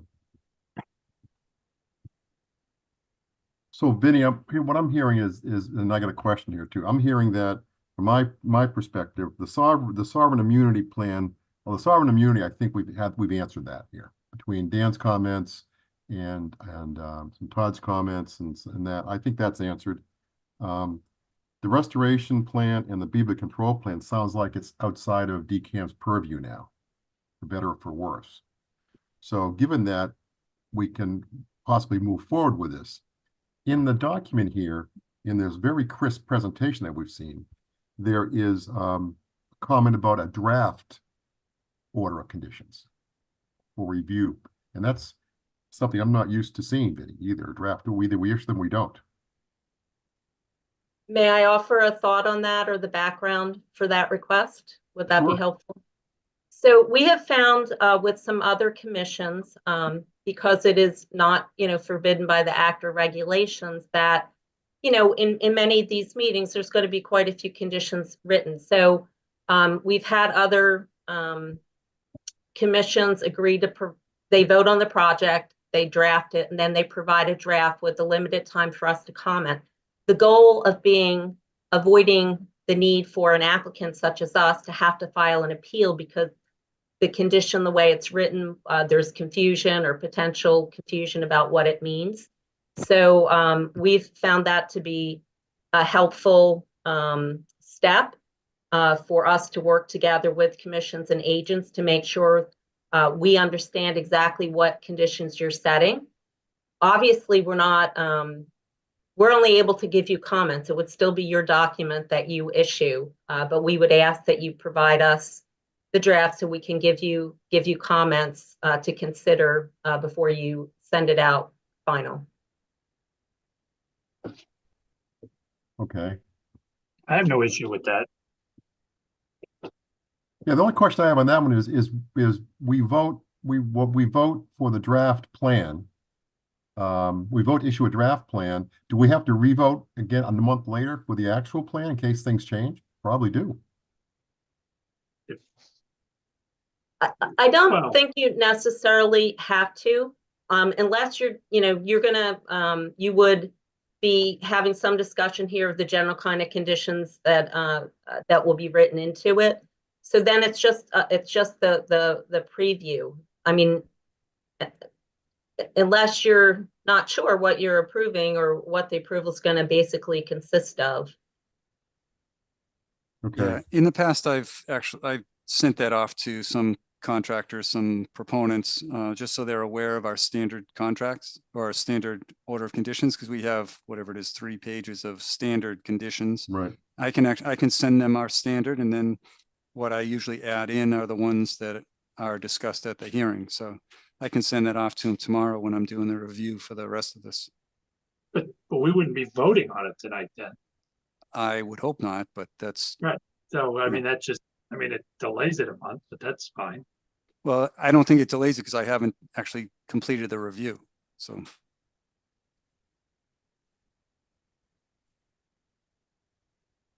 And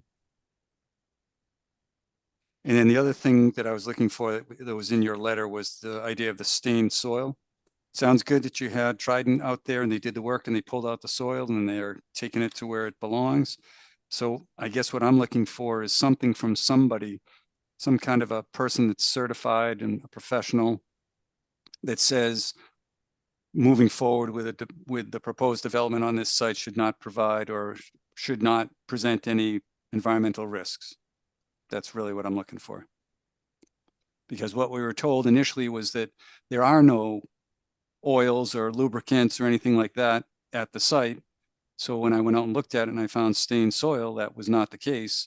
And now I'm not sure what else is there. So I want something, I think it would make sense to have something from someone who's got liability insurance and some background in this, who has a certification that can make the statement that it's not going to be a risk to the environment.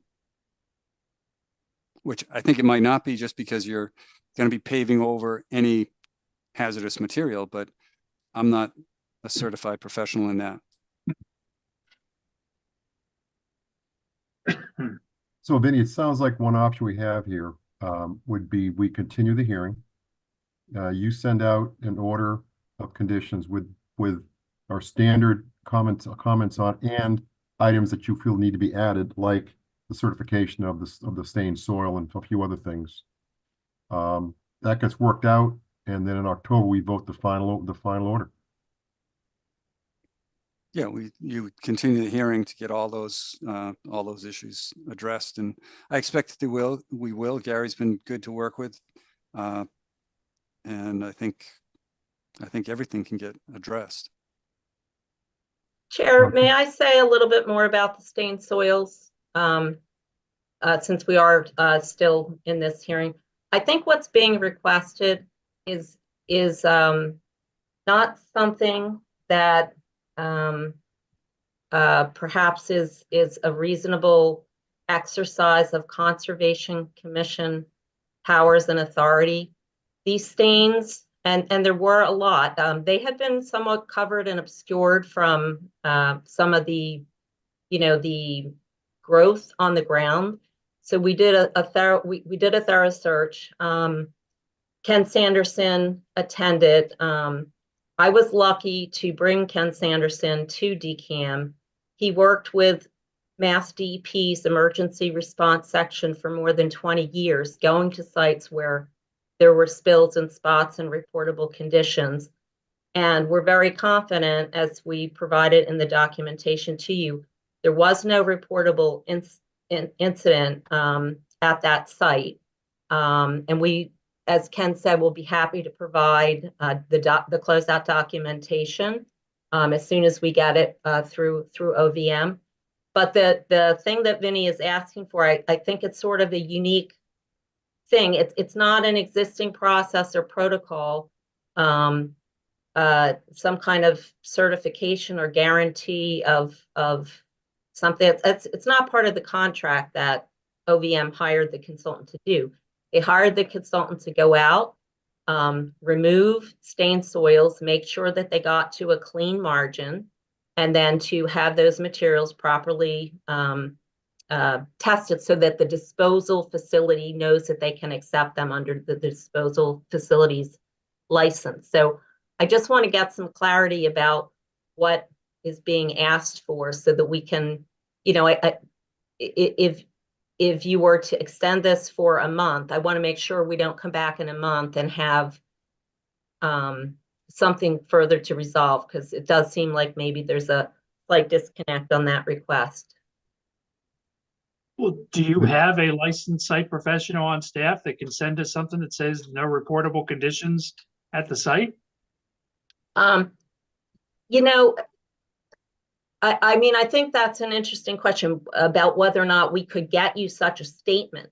But I'm asking and I'm suggesting, I don't think you have really authority. I want to understand, what is your authority to request that? I am sensitive to what you're saying, but I think the problem is that at one of the hearings, we had abutters to the project raise the issue. We were told there weren't any issues of this nature, and then there were. I think that's the rub. I think I'd like to just clarify what I said in that hearing, and that was, I didn't personally observe any stains or soil or reportable conditions. So I just wanted to clarify that. So I think what Ken is saying, it was a true statement he made at the time, an honest representation. But thanks to Vinny's further observation, we looked at it, we talked with OVM, and they decided we should move this up. We were going to have the project deal with any stain spots, but upon review of what Vinny said, we said, let's get the stain soils out of the ground and remove them. So there would be some closeout documentation, and we try to find out what date we can provide that to you. We don't know that sitting here right now, but it should be, relatively soon. So we will provide that documentation of the project. But getting a professional opinion of an LSP that it doesn't have to be an LSP. Somebody from your organization tells us there are no reportable conditions on that site under 21E. Okay, so in the thing that we have submitted recently to the commission and to the agent, we have said there was no observation of any reportable condition, and that includes, visual, olfactory, and use of a PID meter. So we have said that in writing in this application process. Does that work for you, Vinny?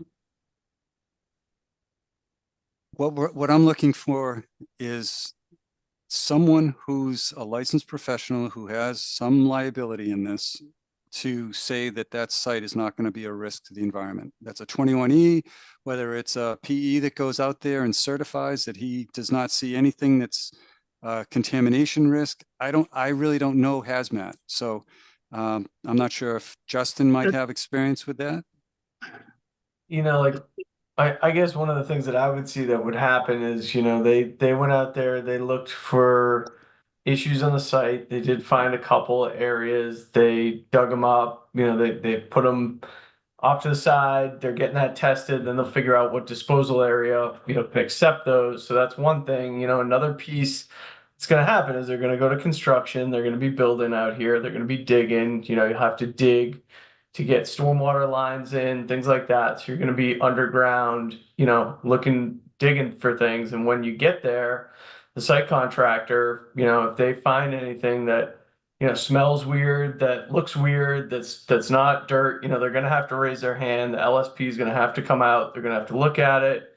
They're going to have to classify it. Same thing that they just did with some of these spills. So I feel like, it's to ask them for that statement now. I could see how we could get that on the material that they found out there. But, I don't think that we're going to get something that says, yeah, the site's clean, it's great, move forward, because really they need to dig, they need to go underground, they need to install these utilities, they need to do this project. And then what we're going to end up with at the end is a capped area, it's fully capped under asphalt and things like that. And you're not going to have, that hopefully not, new oils and drippings, leaching into the ground. Those are going to go through stormwater treatment, things like that. So I could see the end, it's going to be cleaner, but I would guess based on the history of the site that there could be some times where they're digging out here where they might find something that, that they didn't know of. And, you're not really going to know that until you start installing the utilities and really kind of start digging and looking through some things out here. So I feel like, at least for me personally, I feel like,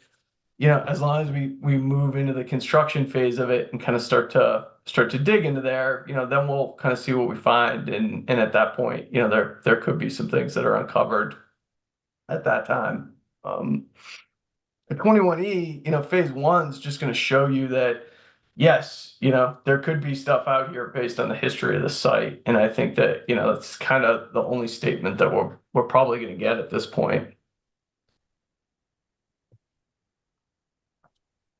Okay. Do think I mean, I wanted to go back just quick while I'm talking here too, is I know we talked about the beavers and kind of that roadway that leads up to the I guess what was there was maybe some water towers or something. Does DCAM now not have an access easement over that anymore, or is there no easement associated with that? Like, I guess now that the water towers are gone, did you abolish that easement and you don't have that anymore? Like, is there a way now that we don't need that? You know, if there's no water towers, we don't need a road, right? We don't need access back there. So can this area just be completely revegetated and DCAM doesn't have any needs for an easement or anything back there anymore? Just kind of a question, I guess, on that roadway. So Susan, you want to go first? Well, I was actually going to ask John Cates if he's on the line, which I think he is. He may have something to say about that as he's our surplus property manager. John, are you on the line still? I'm on, Susan. I'd have to look at the property in that back part. I'd have to do some research on that, to be honest with it. So we would be, you know, happy to take a look at that and do a follow-up very shortly about the status. I think what John's saying is looking to see if there actually is an easement or if this just goes so far back that there was agreement. Obviously, the water towers, and I think I know how it goes. The water towers are part of the campus. The campus then got broken up, and that part belongs to DFW, to Fish and Wildlife. But as for doing the demolition of some of these former structures, that fell to the DCAM project to do. Exactly if we have a right to cross over that now, I don't know that we do or that we don't,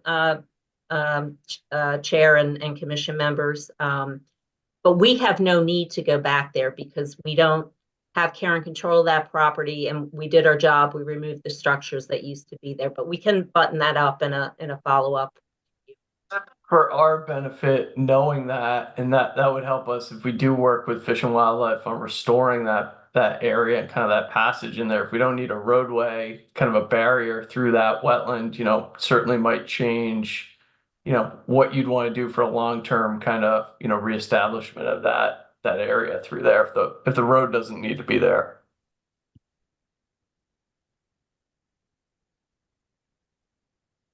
Okay. Good.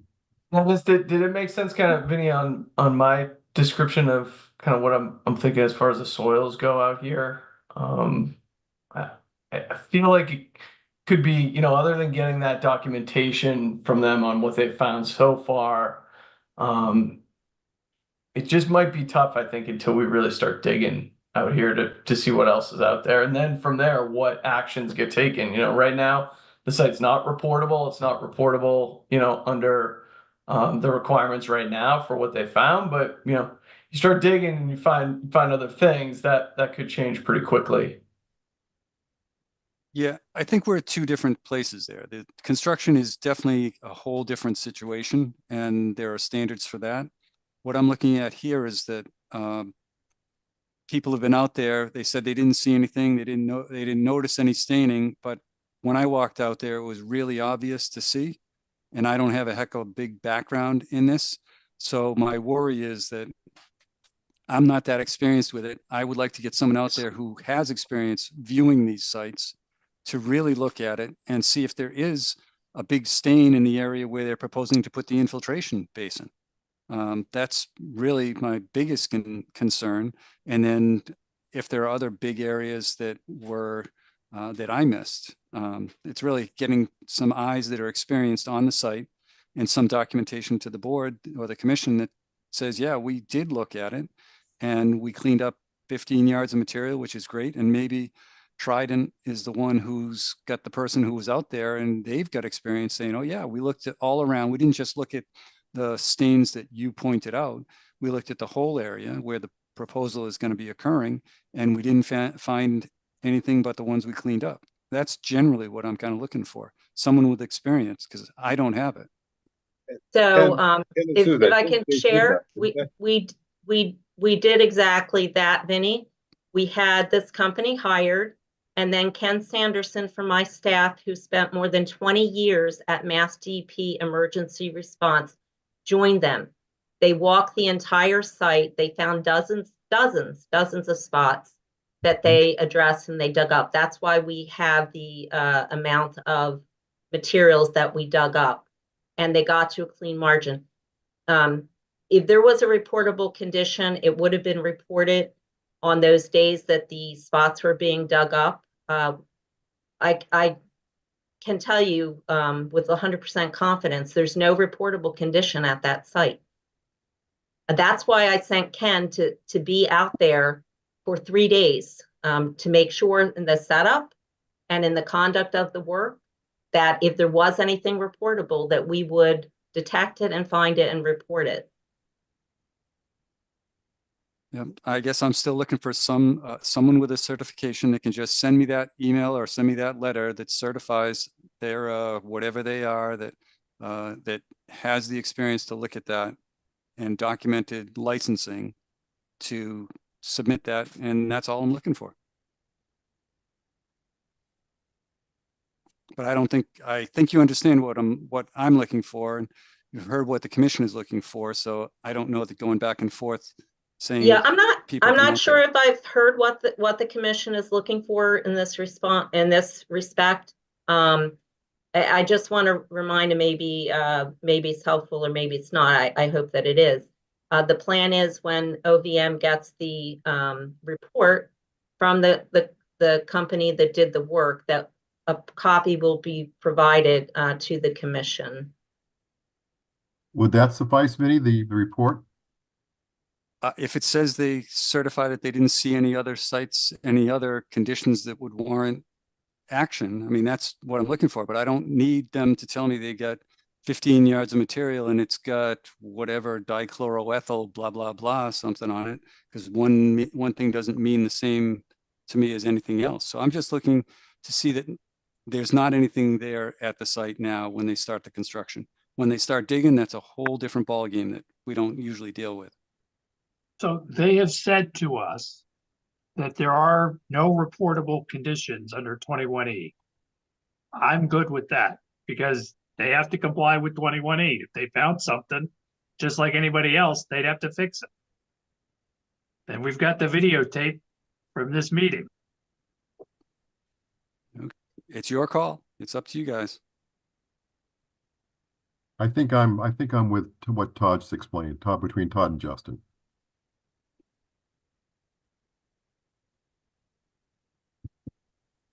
Any other commissioners have questions about that topic or issues or other suggestions?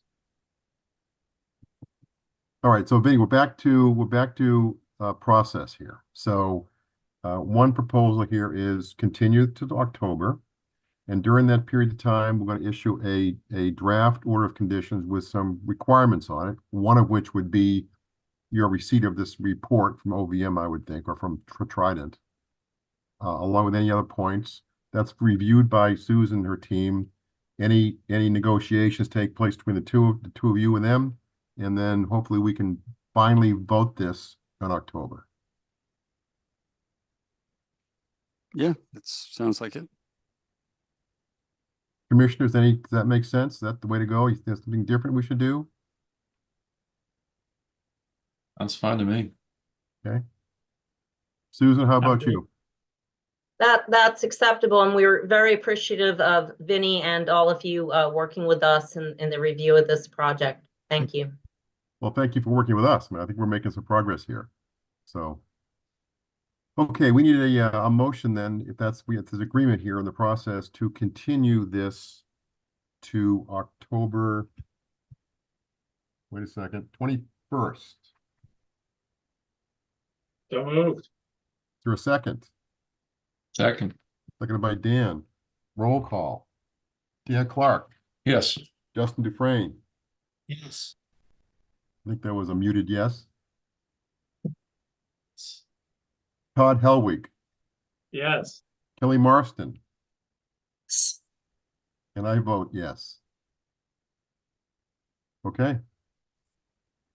You all set, Vinny, what the requirements are here from what you're expecting? Yes, yeah, and I still have to go through the plans for Gary, so we'll get through that. Okay, okay. Thank you, Susan. Thank you, team. Thank you very much.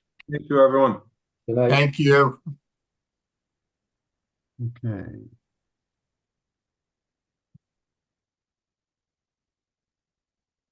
All right. Let's see.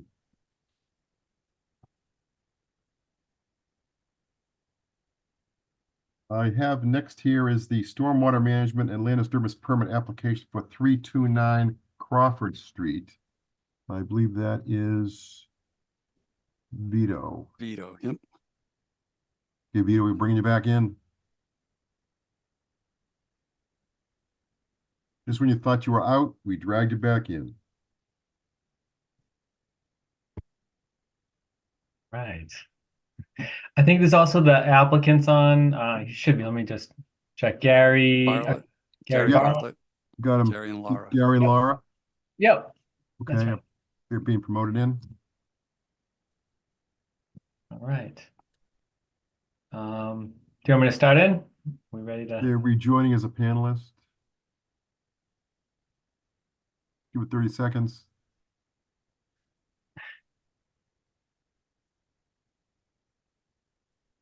Go ahead. Okay. All right. So Vito Colonna, Cornerstone Engineering. So we're here for 329 Bartlett Street. And let me just pull my screen up. And this is one of the 4 A&R lots that, I think you've seen 2 of them previously. Zoom in a little bit. So we're right on Crawford Street. It's this rear 6.5 acres. You already looked at 311 Crawford Street, which is this one, and 317, which is also up front right in here. There's one remaining lot over here. Those are the 4 A&Rs on one plan. Right now, as you can see, the site is wooded, really undeveloped. Topography, it all slopes down, as you all know, right towards Crawford Street. Kind of slopes from the top down to the bottom. There's no known wetlands within 100 feet of the site. And I'm just going to switch over to the site plan itself. Just one second. There we go. So one other thing with the site also, there is a existing access easement that runs up right through here, right there, and then goes up to the backland. The abutters have rights to that. It's a conservation land up in the back, and that's just a right-of-way easement for the abutter. Out there, existing soils, we've done soil testing throughout the whole site, up the strip and then all through the back. They're all consistent relatively. So it's a glacial till, groundwater about 4 feet down consistently throughout the site. So just a little background on the site itself. And then the proposal. So what we're looking to do is a new 7-bedroom home located up in this back area of the site.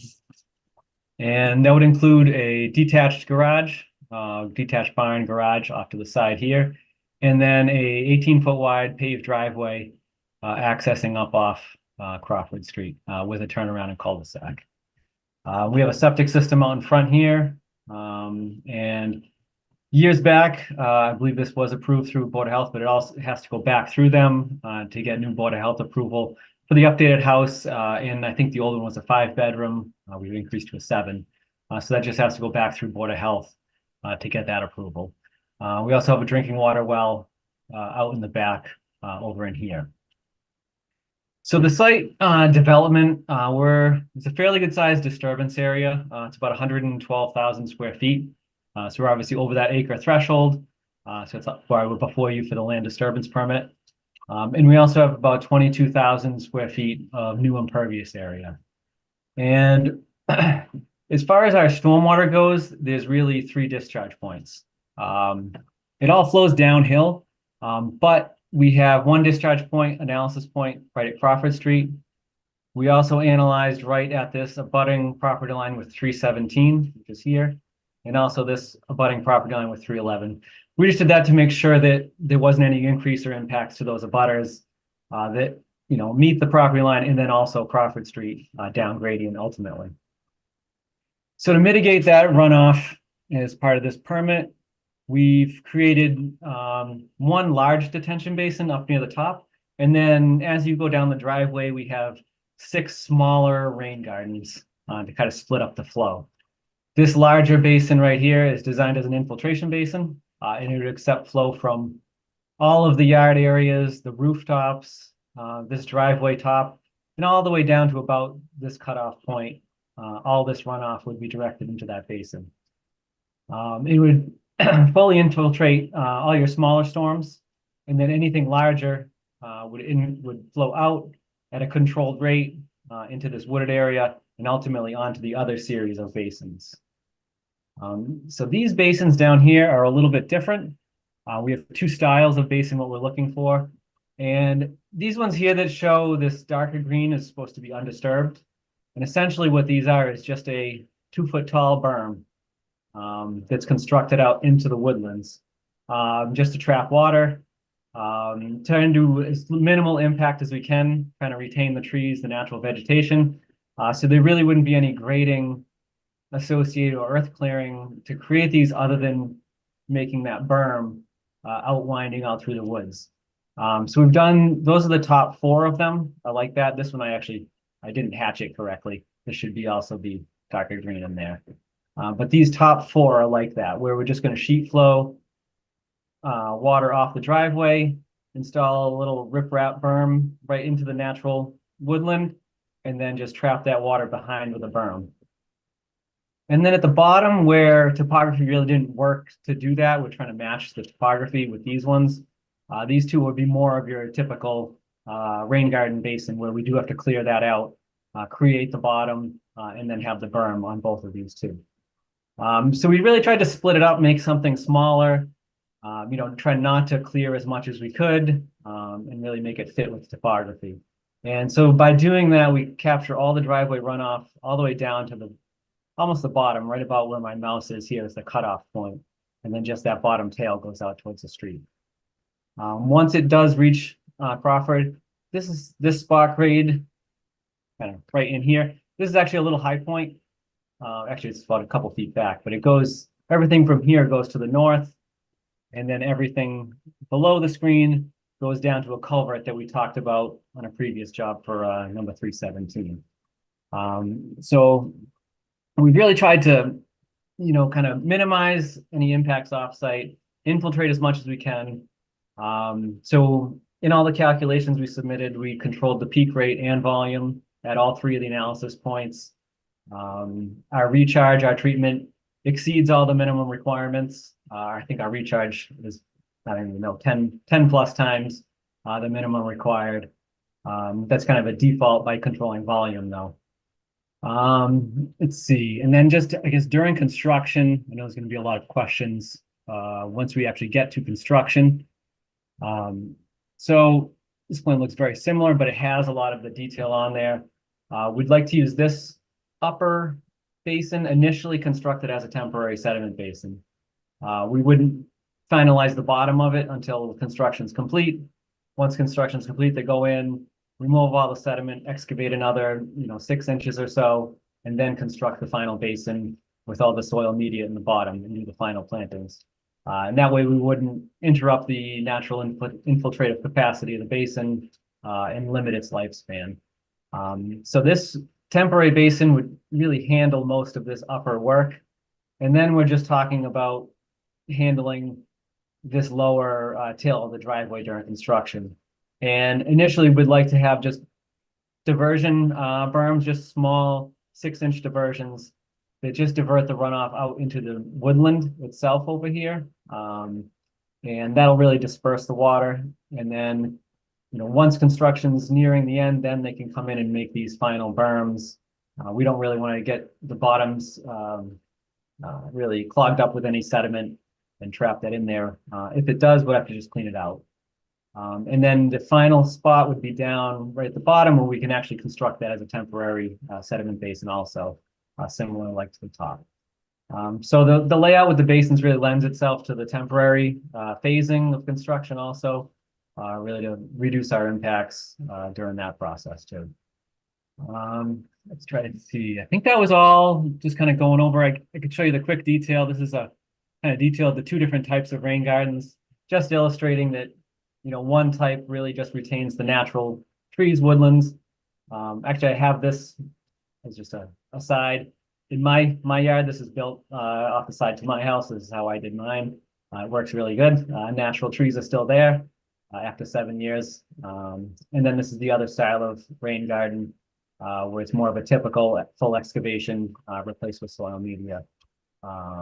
There's just those 2 types. All right, and I think that's all kind of I have as the quick summary. Give it back over. Good. Thanks, Vito. Vinny. Questions, comments? Yes, I have a few questions. I haven't provided a comment letter. I got through the review and there were some issues that really needed to be addressed, but I then had to jump into the other 2 projects that were going on. So I was expecting this to be continued anyway. So I was going to get those over to Vito in the next couple of days, probably this week, to address them.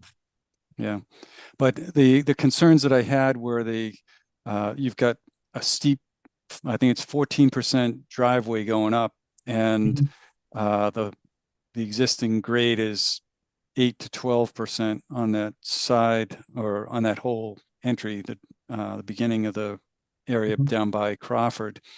But there is a stone wall that runs across the whole property line, except for the last maybe 10 or 15 feet. So that my question that I haven't proposed it to Vito yet, but the idea that the existing condition flows water all the way across or all the way down to Crawford Street and it gets out onto Crawford Street doesn't seem to make sense when there's a stone wall there that acts like a berm to create an area where the water is going to be held up. So that I would kind of more consider the idea that the only area that's getting out onto Crawford Street is where the wall is broken. And the other area should be considered more of a basin because you've got kind of a wall of the stone wall functioning to slow and reduce the flow. But this is a lot of hydrology and that kind of stuff. I'm not sure the commission really wants to hear it at 8 o'clock at night. But those are my concerns. And then the idea that what's showed on the grading of the driveway doesn't match the quarter inch per foot cross slope, so that I don't think we're going to get as much going into those basins, those rain gardens on the way down, as what was shown in their drainage plan. So those were kind of the big issues that we should be able to get addressed in the next couple of weeks. Okay. Yeah, I think those 2 should be, like, we'll just illustrate that properly on the plan with the cross slope on there. I think we just kind of drew those on there and had the detail showing the cross slope, but we can get the contours shown properly. Yeah. And then once we get the comments, I'll look at down here at this entrance, where the concerns are and what we can do to. Yeah. So I think similar to what we did on 311, we're going to forward this over to, once we get at least this first pass done, revise it and send it over to DPW for their road opening permit or their driveway permit, so that we don't say, oh yeah, everything's fine. And then he says, not a chance, I'm accepting that. So I want to make sure that the town is all on board at the right, everyone's together. Good. Any other commissioner have questions or comments, concerns? Yeah, are the remaining lots in common ownership? No, they've sold them all off. The last lot, which is the other back lot, that's the only one that was retained by the original owner. And they sold them off individually to all different people at different times. And I think 317 was sold twice. And I think 311 might have been sold twice also. And so this one, we've got 317. One of the other comments that I had was to show, you don't need all the full detail, but a sketch in of where the 317's driveway is, because it's going to be real close to this. And that was the biggest concern from the town engineer when we had one, was the idea that we're going to have a whole bunch of 4 driveways coming out onto Crawford Street, and those are going to be tight, close together. It would have been nice if we could have worked things together and had one access. But I think that horse is out of the barn. Greg, Okay. just a quick question. Go ahead, Does this plan meet all the requirements of this stormwater and land disturbance bylaw? I know there was one waiver we asked for. Yeah, there were similar a to couple the of other waivers. ones. Yeah. Yeah, the couple of waivers were construction within 2 feet of the groundwater. They're 12 feet below the groundwater in a couple of spots. So he's put in some proposals to address that and try to draw it off and deal with it appropriately. Got some comments on that, and then something about the foundation being above seasonal high groundwater, which we don't have that either. But again, it's same. We have under drains and other things to try to address it. One other quick question on the construction plan. You have these temporary berms across the driveway. So you're paving the driveway, That would just be while it's gravelled. so it's gravel driveway with a gravel hump. Yeah, so just when they rough in the driveway, we just want to make sure the water gets off of it. So it doesn't just flow down, 200 feet down the gravel drive, well, it's just rough graded. It'll be paved in the end. And once it gets paved, they'll build in all these actual basins with the little paved swales to get the water off the pavement. But that's just a temporary measure while it's just a gravel roughed in driveway. Yeah. And that was kind of the other big comment that I had was, I'm going to need a little more detail on the construction sequence here, because 6 rain gardens and an infiltration basin and septic system. We got a lot of things going on. Yep.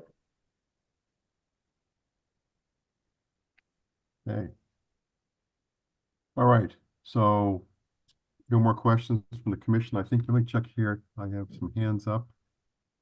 I've got 3 people hands up here. Dan Stimson from SVT. Let's bring Dan in to start.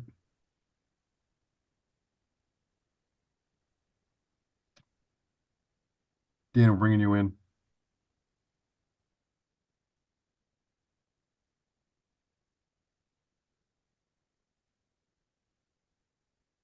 Can you hear us?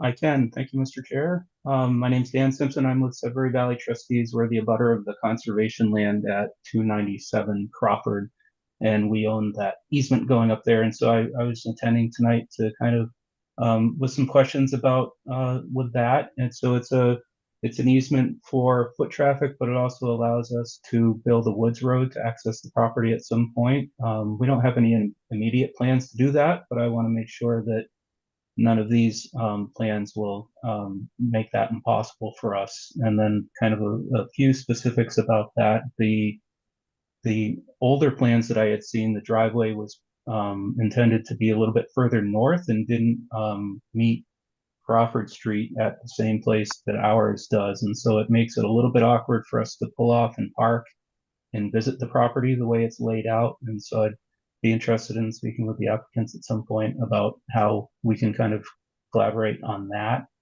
And then I just wanted to make sure that crushed stone with perforated PVC subdrain wouldn't be impacted if we do in the future decide to build a woods road over it.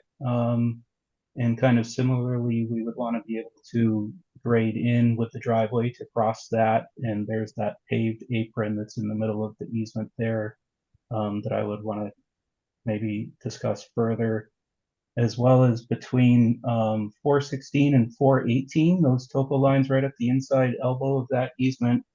There's a recorded down right, yep, right there on that inside elbow, there's a recorded iron rod that's a surveyed monument that looks like it will be, no, the one further north. On the Oh, inside. right there. Yeah. Right there, yep. So I would want to be sure that that's not paved over or removed at some point. Hey, Dan, do you have Vito's contact information or vice I versa? don't. I don't. I can we get it through Vinny? Yep. Okay. Yeah.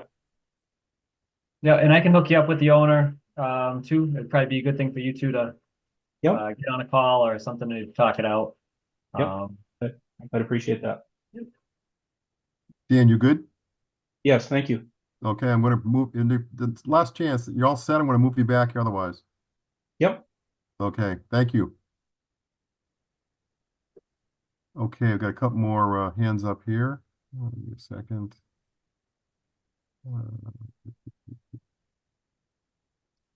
Let's go with Shuhao Zhu.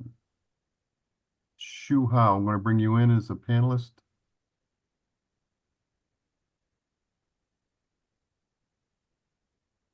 Any second, you'll be joining us.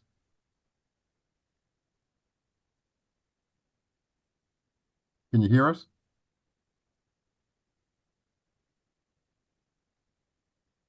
Shuhao, you're muted. There you Can you are. hear me now? I can hear you now. Yes, sir. Great. Thank you for taking me. This is Shuhao Zhu. I'm the resident at 335 Crawford, right next to it, to the property we're talking about. I'm mostly concerned about infiltration basin's impact on the quality of water. Vito, you said that's there are 4 feet of separation between the bottom of the infiltration basin and the high table underwater table. Is that 4 feet or 2 feet? Because in the report it says 2 feet. Yeah, so these ones all along that property line, those are the 4 foot. We are required to do a minimum 2 feet. So these ones all have 4 because they're at natural grade. The only one that has closer to the 2 feet is this one right down by the street. I don't know if you can see on the screen, down right in there. But the remainder of these along that property line, all of the 4 feet. Okay. I'm not an engineer because I just got this about 5-6 days ago, so I'm kind of doing my own research. I'm just finding out that the EPA actually has a white paper that published on the best practice for the stormwater management. It says there is, well, it says 4 feet, of course, but it says that special consideration should be taken into account if there's a nearby drinking water. In this case, actually, my house, the drinking, everybody actually surrounding this property is using the well water, so it should be around, there are a couple of houses around 100 feet from your infiltration basin. That's why I feel worried about the quality of this basin having impact on, especially when I came across that report. That report was conducted by Minnesota DOT and it was published in February 2018. In that report, actually, is a survey, and the Massachusetts DOT responded to the survey and says, I quote, Massachusetts has built about 250 infiltration basins in the last 10 years with a 15 to 30% failure rate. Henry Barbero of Massachusetts DOT reported that failures were caused by compaction, inaccurate geotechnical data, and incorrect assumptions about subsurface soil conditions, unquote. With that, I feel like you have a pretty comprehensive plans actually in maintaining everything. I wonder how well the new owner is going to take care of that, and given the high rate of that failure rate historically, combining with that, actually, you're going to kill a lot of trees. I feel like it might not be the best plan going forward, especially we have a lot of neighbors, our drinking waters rely upon that. If you want to know the infiltration basin impact on the drinking water, I found a couple more scary publications, actually. There are one on my hand that was published in November issue of Environmental Pollution 2020. They track 12 pesticides. 5 of them were found actually, they have higher concentration in the underground water impacted by infiltration basins. So overall, I feel like I'm pretty worried as a neighbor, especially my drinking well is about 100 feet away from your basin. So that's, I ask the commissions to rethink about it. Thank you. And just one thing, if you'd like, we could look down at Board of Health and try to get locations of any nearby wells to show them on. I know the street's serviced by public water, so most people won't have a well. But we can look into DPW to see, Board of Health to find out where those wells are. And then just a quick thing on the infiltration basin. We design them all the time, so we do know the failure rates, and usually that's associated with something that, like he says, either was improperly designed, where your soil conditions aren't suitable. And a lot of times though, also it's a lack of maintenance, or also it's the uses. A lot of times that's on roadway infrastructure, commercial uses, parking lots. They get a lot more sediments, residential driveways. While this is steep, so we would be sanding it, don't have the level of pollutants that, a major roadway would have, or like a parking lot for, say, commercial use like a Walmart or something like that, a larger parking lot. So it's a little different here, but we do hear all the concerns you have. And so we'll look into the well locations just to make sure on those and check the proximities for it. Also, I have just a general question. What's the lifespan that's for the design of the basin? I thought it was 15 years, right? It all depends on the maintenance in the site conditions. So there are still some that function, well beyond that, and then there are some that can fail within the first year. So it really depends on your maintenance, of the project. We've gone over what the plan is with the owner. He knows and well aware of those, and for him also, he would not want to have, if this infiltration basin were to begin to fail, it'll hold water. It'll become a nuisance for him. So there's the incentive where it is right in his front yard. He does want to keep that maintained, keep that dry. He wants to keep it as a mowable surface. So there is that little incentive where it is right in his front yard. He can see it like that. And these ones also, he drives by them, we'll drive by them multiple times a day. So they do have that, visual right in front of them as a bonus. Yeah. Thank you. Thank you. But interesting. I thought they're couples owners. I thought they just build it and just flip it. Isn't it? That's not true. No, on this one, this is a house for themselves. So. Oh, okay, great. Yep. Okay. We always welcome the neighbors. Actually, we love the neighbors. That's. There you go. Shuha, does that answer your question, or at least get some information for you? Yeah, that's great. I mean, if you can look into the impact on the wells, my impression is my well was pretty close to the basins. I have that concerns about. Yeah. Okay. Very good. You're all set. We're going to move you off. Thank you. One more hand up. Okay. Got a hand up here.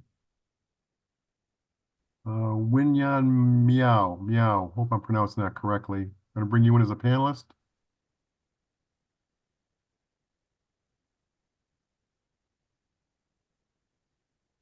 Okay, Winyan, you should be coming in here momentarily.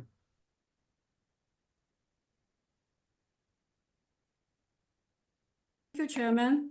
Yes, This ma'am. is Wen Yuan. I'm also at 335 Crawford Street. I'm not at the same location as my husband. That's why we dial in separately.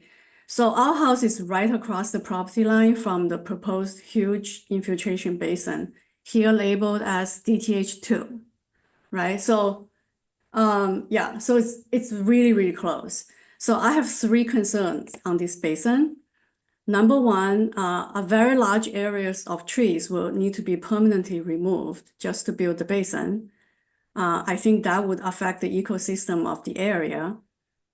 Number 2, due to the size and location, this basin will not only need to catch the stormwater of 22,000 square feet of impervious area, but also the water from the area uphill of the basin. So that's a lot of water, which I think will potentially raise the groundwater level of the close by area.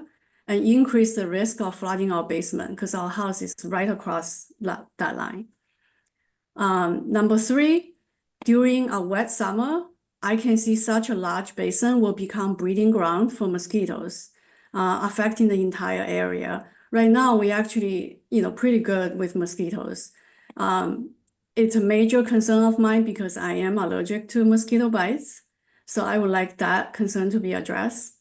So what I would like to see is an alternative stormwater drainage plan that would minimize deforestation, minimize effect on groundwater, without creating surface standing water.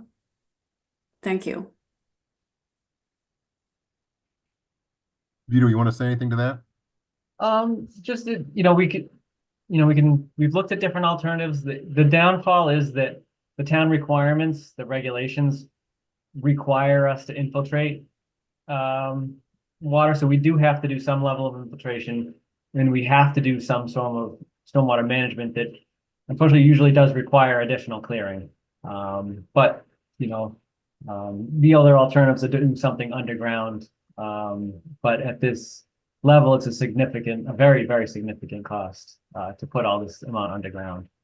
And then also the maintenance of the underground is a little bit different than these infiltration basins, which are easier to see, easier to inspect. But we can discuss with the town. We could talk with Vinny too, a little bit more about the stormwater management and the requirements that the town does, is required under the bylaws. Yeah, we would appreciate that because right across that easement, our house sits very close to that property line. Yeah, I think it was built, 44 years ago, right? So, right, exactly there. And our well is right next to the house. Yeah, right up in. It's no, it's where you label like 4 acre, very close in that area, right next to the house. So maybe like 1 meter to the wall. Right. And our basement is at the back of the house, right? So on the right hand, on your map, on the right hand side of the house. So downhill. Yeah. So one good thing, I think that we'll try to show your house onto the plans. We'll get that on there so you can see the relation between the two. And I'm not for sure yet. We'll have to look at the elevations, but I believe everything's gonna be down gradient view hydraulically. So at least there won't be any concern of impacts to the basin, your basement or anything like that. Yeah, when I look at, sorry. But we'll show that on the next set of plans. Okay. That way we can speak for sure on it. I can't say for 100% about the elevations yet. Yeah, I look at the elevation, the bottom of your basin, of that giant basin, is the same elevation as my house. Yep. So yeah, yeah. Vito, is there going to be an O&M plan involved here with the basin? Yeah, there is one. Could we maybe somehow incorporate mosquito control in that? Sure, we can do that. So that might address Wenyan's concerns possibly too. So we'll take a look at that. Okay, thank you. Okay, you all set? Yes. Okay, I'm going to remove you. Thank you. Thank you. Okay. Vito, you probably get a lot of the concerns written down, or at least the meeting minutes will have them documented, I'm sure. So okay, good. So we're looking to continue this. We need is that acceptable to you, Vito? Yep, that's good. We need a motion to continue. What number is this? 329. 329 Crawford Street, land disturbance permit to the October meeting. Is there a second? Second. Seconded by Kelly. Roll call. Dan Clark. Yes. Justin Dufresne. Yes. Todd Helwig. Yes. Kelly Marston. Yes. And I say yes. All right. Well, thank you. Very good, Vito. Thank you. See you next month. Yep. Good, thank you. Okay. Moving along. Mitch Maslanka. We're talking here 89 School Street. Mitch, want to bring you in?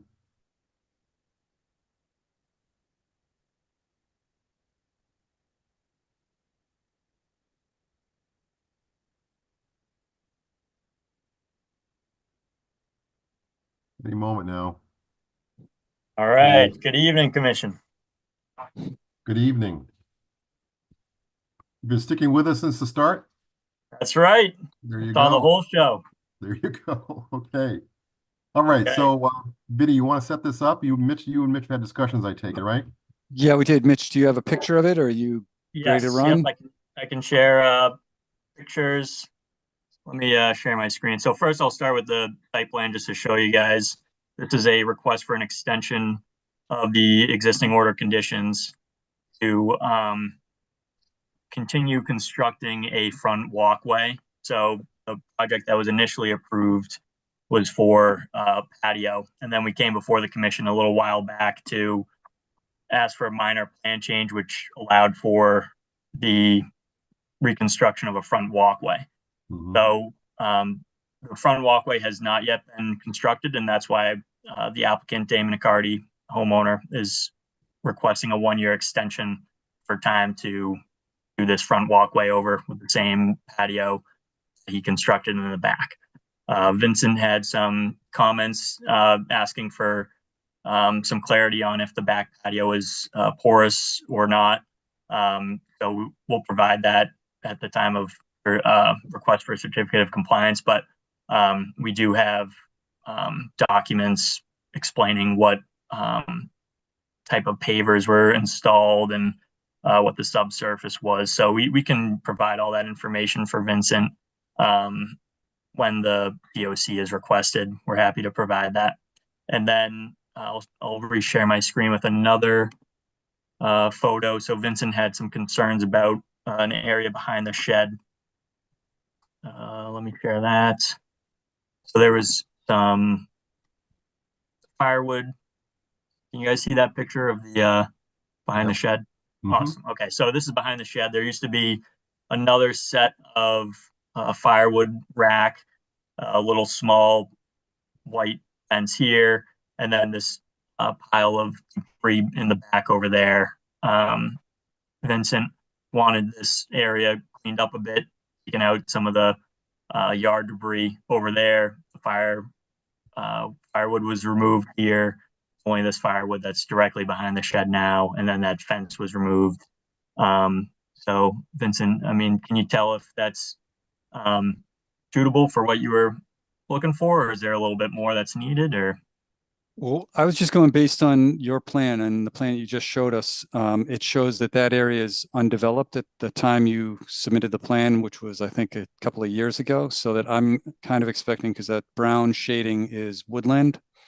And so I was expecting nothing in that area, and that whole pile to the north of the shed all be removed so that it matches what's shown on as the existing conditions on that plan. That's all. Gotcha. Okay. So they just need to clean it up and just go back to the way it was and not keep expanding towards the brook.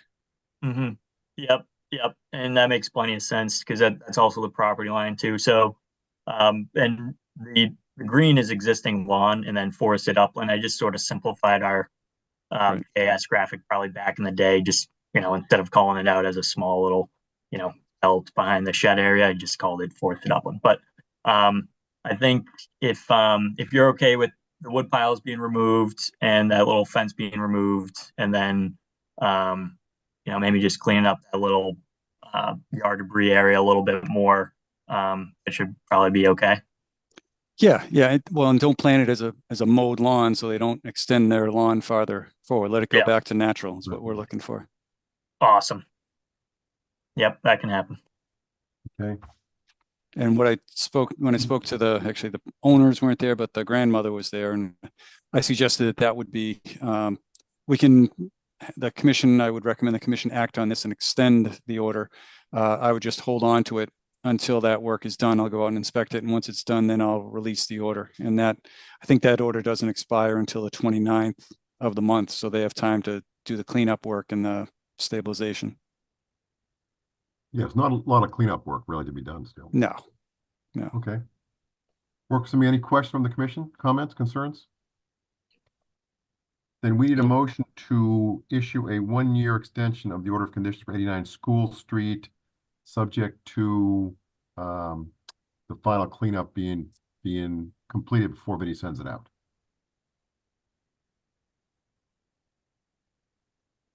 So moved. Thank you, Dan. Yeah. Is there a second? Second. Second from Kelly. Roll call. Dan Clark, Yes. Justin Dufresne. I think you're muted, Justin. I don't know why it's not working. Oh, I can hear you now. Oh, okay. Yes. Okay. Todd, Yes. Kelly Marston, Yes. and I vote yes. All set. Awesome. All right. Thanks, Commission. Have a good night. Thank you, Mitch. Thank you. Okay. Those the items on the agenda on the hearing. We've got a couple of items here. Request for a COC for Algonquin High School athletic fields, aka the Gonkplex. Yes, so we got a request from the Gale Consulting.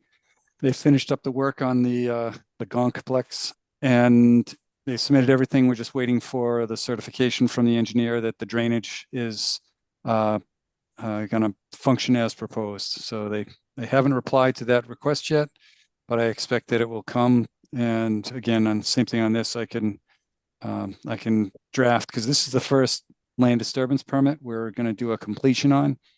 So it's going to take me a little while to draft what it's going to say, because we don't have one yet. So, but if the commission is inclined, we could approve the work, and then I'll issue the approval once the submittal, the certification is submitted.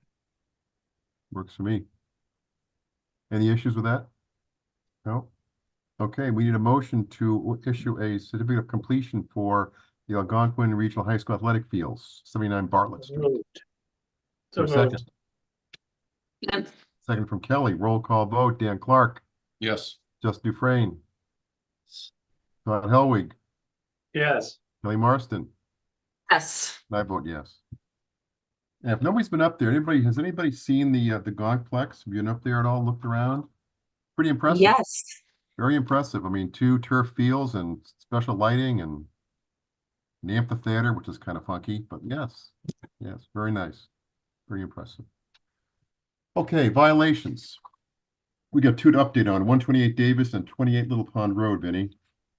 Yes, quickly, 128 Davis Street site. That was the one that was on the agenda the last time. The homeowner had hired someone to clear the trees. They pushed them towards the wetlands and off their property onto the DCR property. So at the last meeting, we were waiting for a response from DCR of what they wanted to be done on their property. And they actually hired a contractor to pull the trees out of the 25-foot buffer zone from the wetland and installed another section of sediment fence to protect and contain the area of alteration. And they piled all the trees up on the DCR property in waiting for the next step. I haven't heard what their next step is yet, but everything is out of the water, out of the 25-foot no disturb zone, and the barrier is in place. So I think we're stable on this one. And we're just waiting for DCR to tell us what they plan on doing with the material. Okay, what about Little Pond? 28 Little Pond Road. What was Stumpy's Tree Service went out and they contracted with Stumpy's to trim 4 or 5 trees in the buffer zone of the wetland. And the Stumpy's rep rode up the slip, but accidentally didn't note that they were going to leave 15-foot stumps. So they cut the trees down to the ground. They apologized profusely. The owner was very worried that she was in violation. So she came to me the next day or the day she found out and gave me all the information on Stumpy's, and I talked to Stumpy's and they were very apologetic. They said it was written up or it was noted, but then it wasn't actually given to the guys who were doing the cutting. So they had a glitch, but they promised not to do it again and felt badly. And I wasn't sure if there was anything the commission would want done, but I know we can't grow a 12-inch diameter tree in the backyard. Yeah, maybe a letter to Stumpy, just recognizing that we recognize the error of his ways and don't do it again. You can word it better than that, of course, but. I can do that. Any no Nothing really other else we can ideas? do, right? Yeah. Stumpy can't leave a stump, huh? All right. I Can't leave a guess. big one, right? Stumpy. Internal communication breakdown. There you go. Yes. All right. Is that all we asked for? Were there those 4 trees, or were there more that he did leave? He didn't leave any at height above the ground. Correct. He Yeah. cut everything to the Cut to the everything. ground. He actually trimmed some limbs that he just trimmed the limbs. He didn't take the whole tree, but well, he actually did take an ash that was a dead ash that was outside the 100-foot buffer, or outside the 80-foot buffer, so he was okay. But the ones that were close, we wanted to leave as a stump, but we didn't get them. Too But we had a bad. similar situation at 17 Coolidge. Hmm.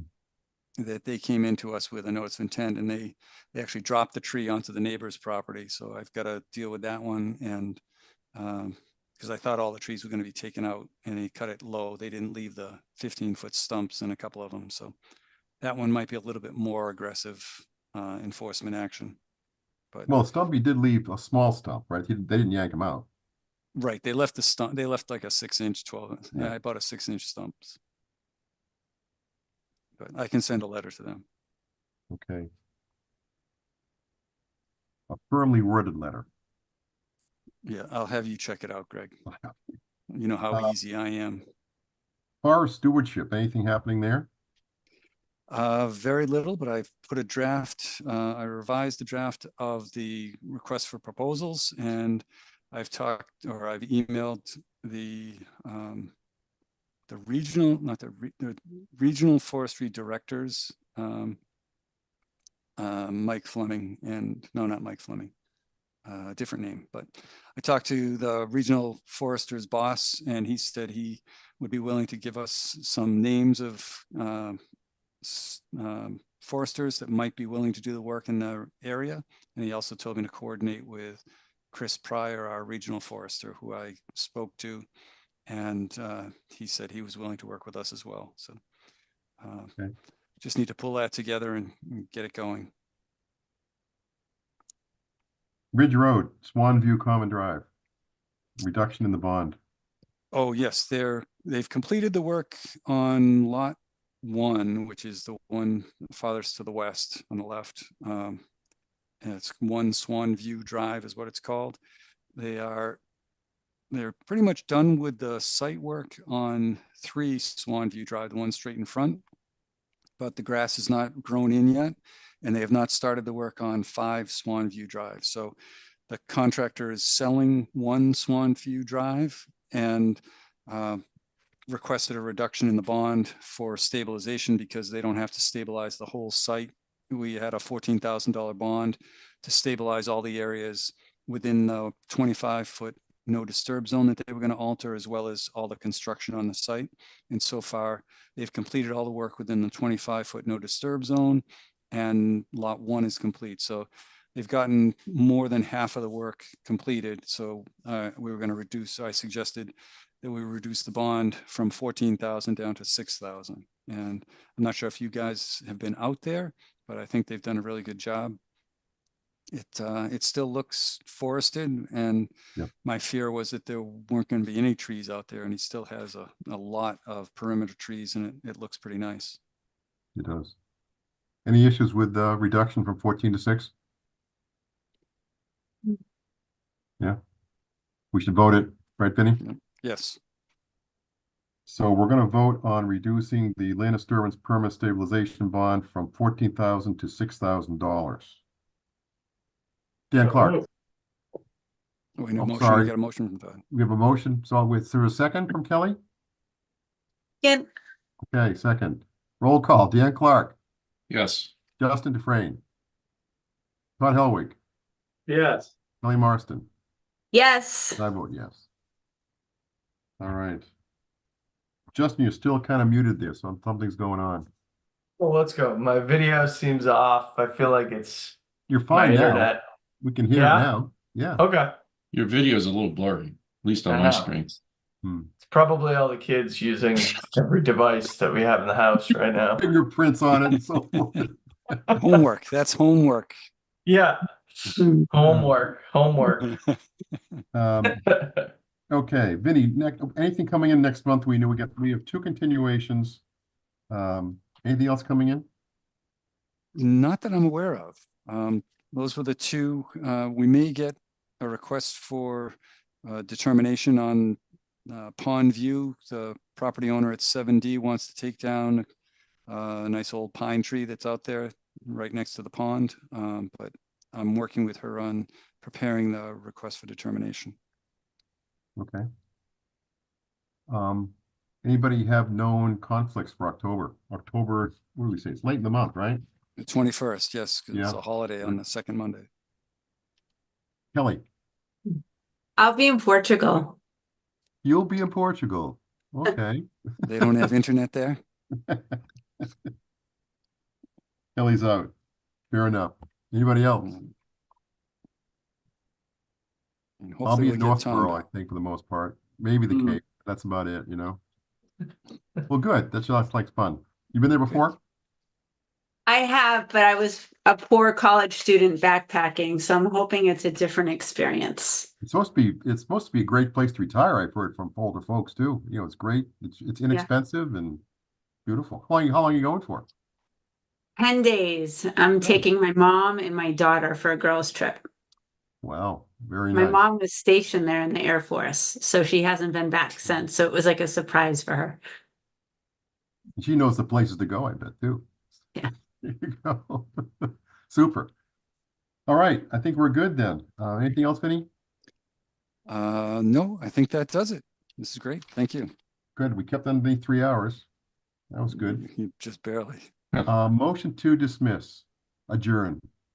So moved. Is there a second? Seconded by Kelly.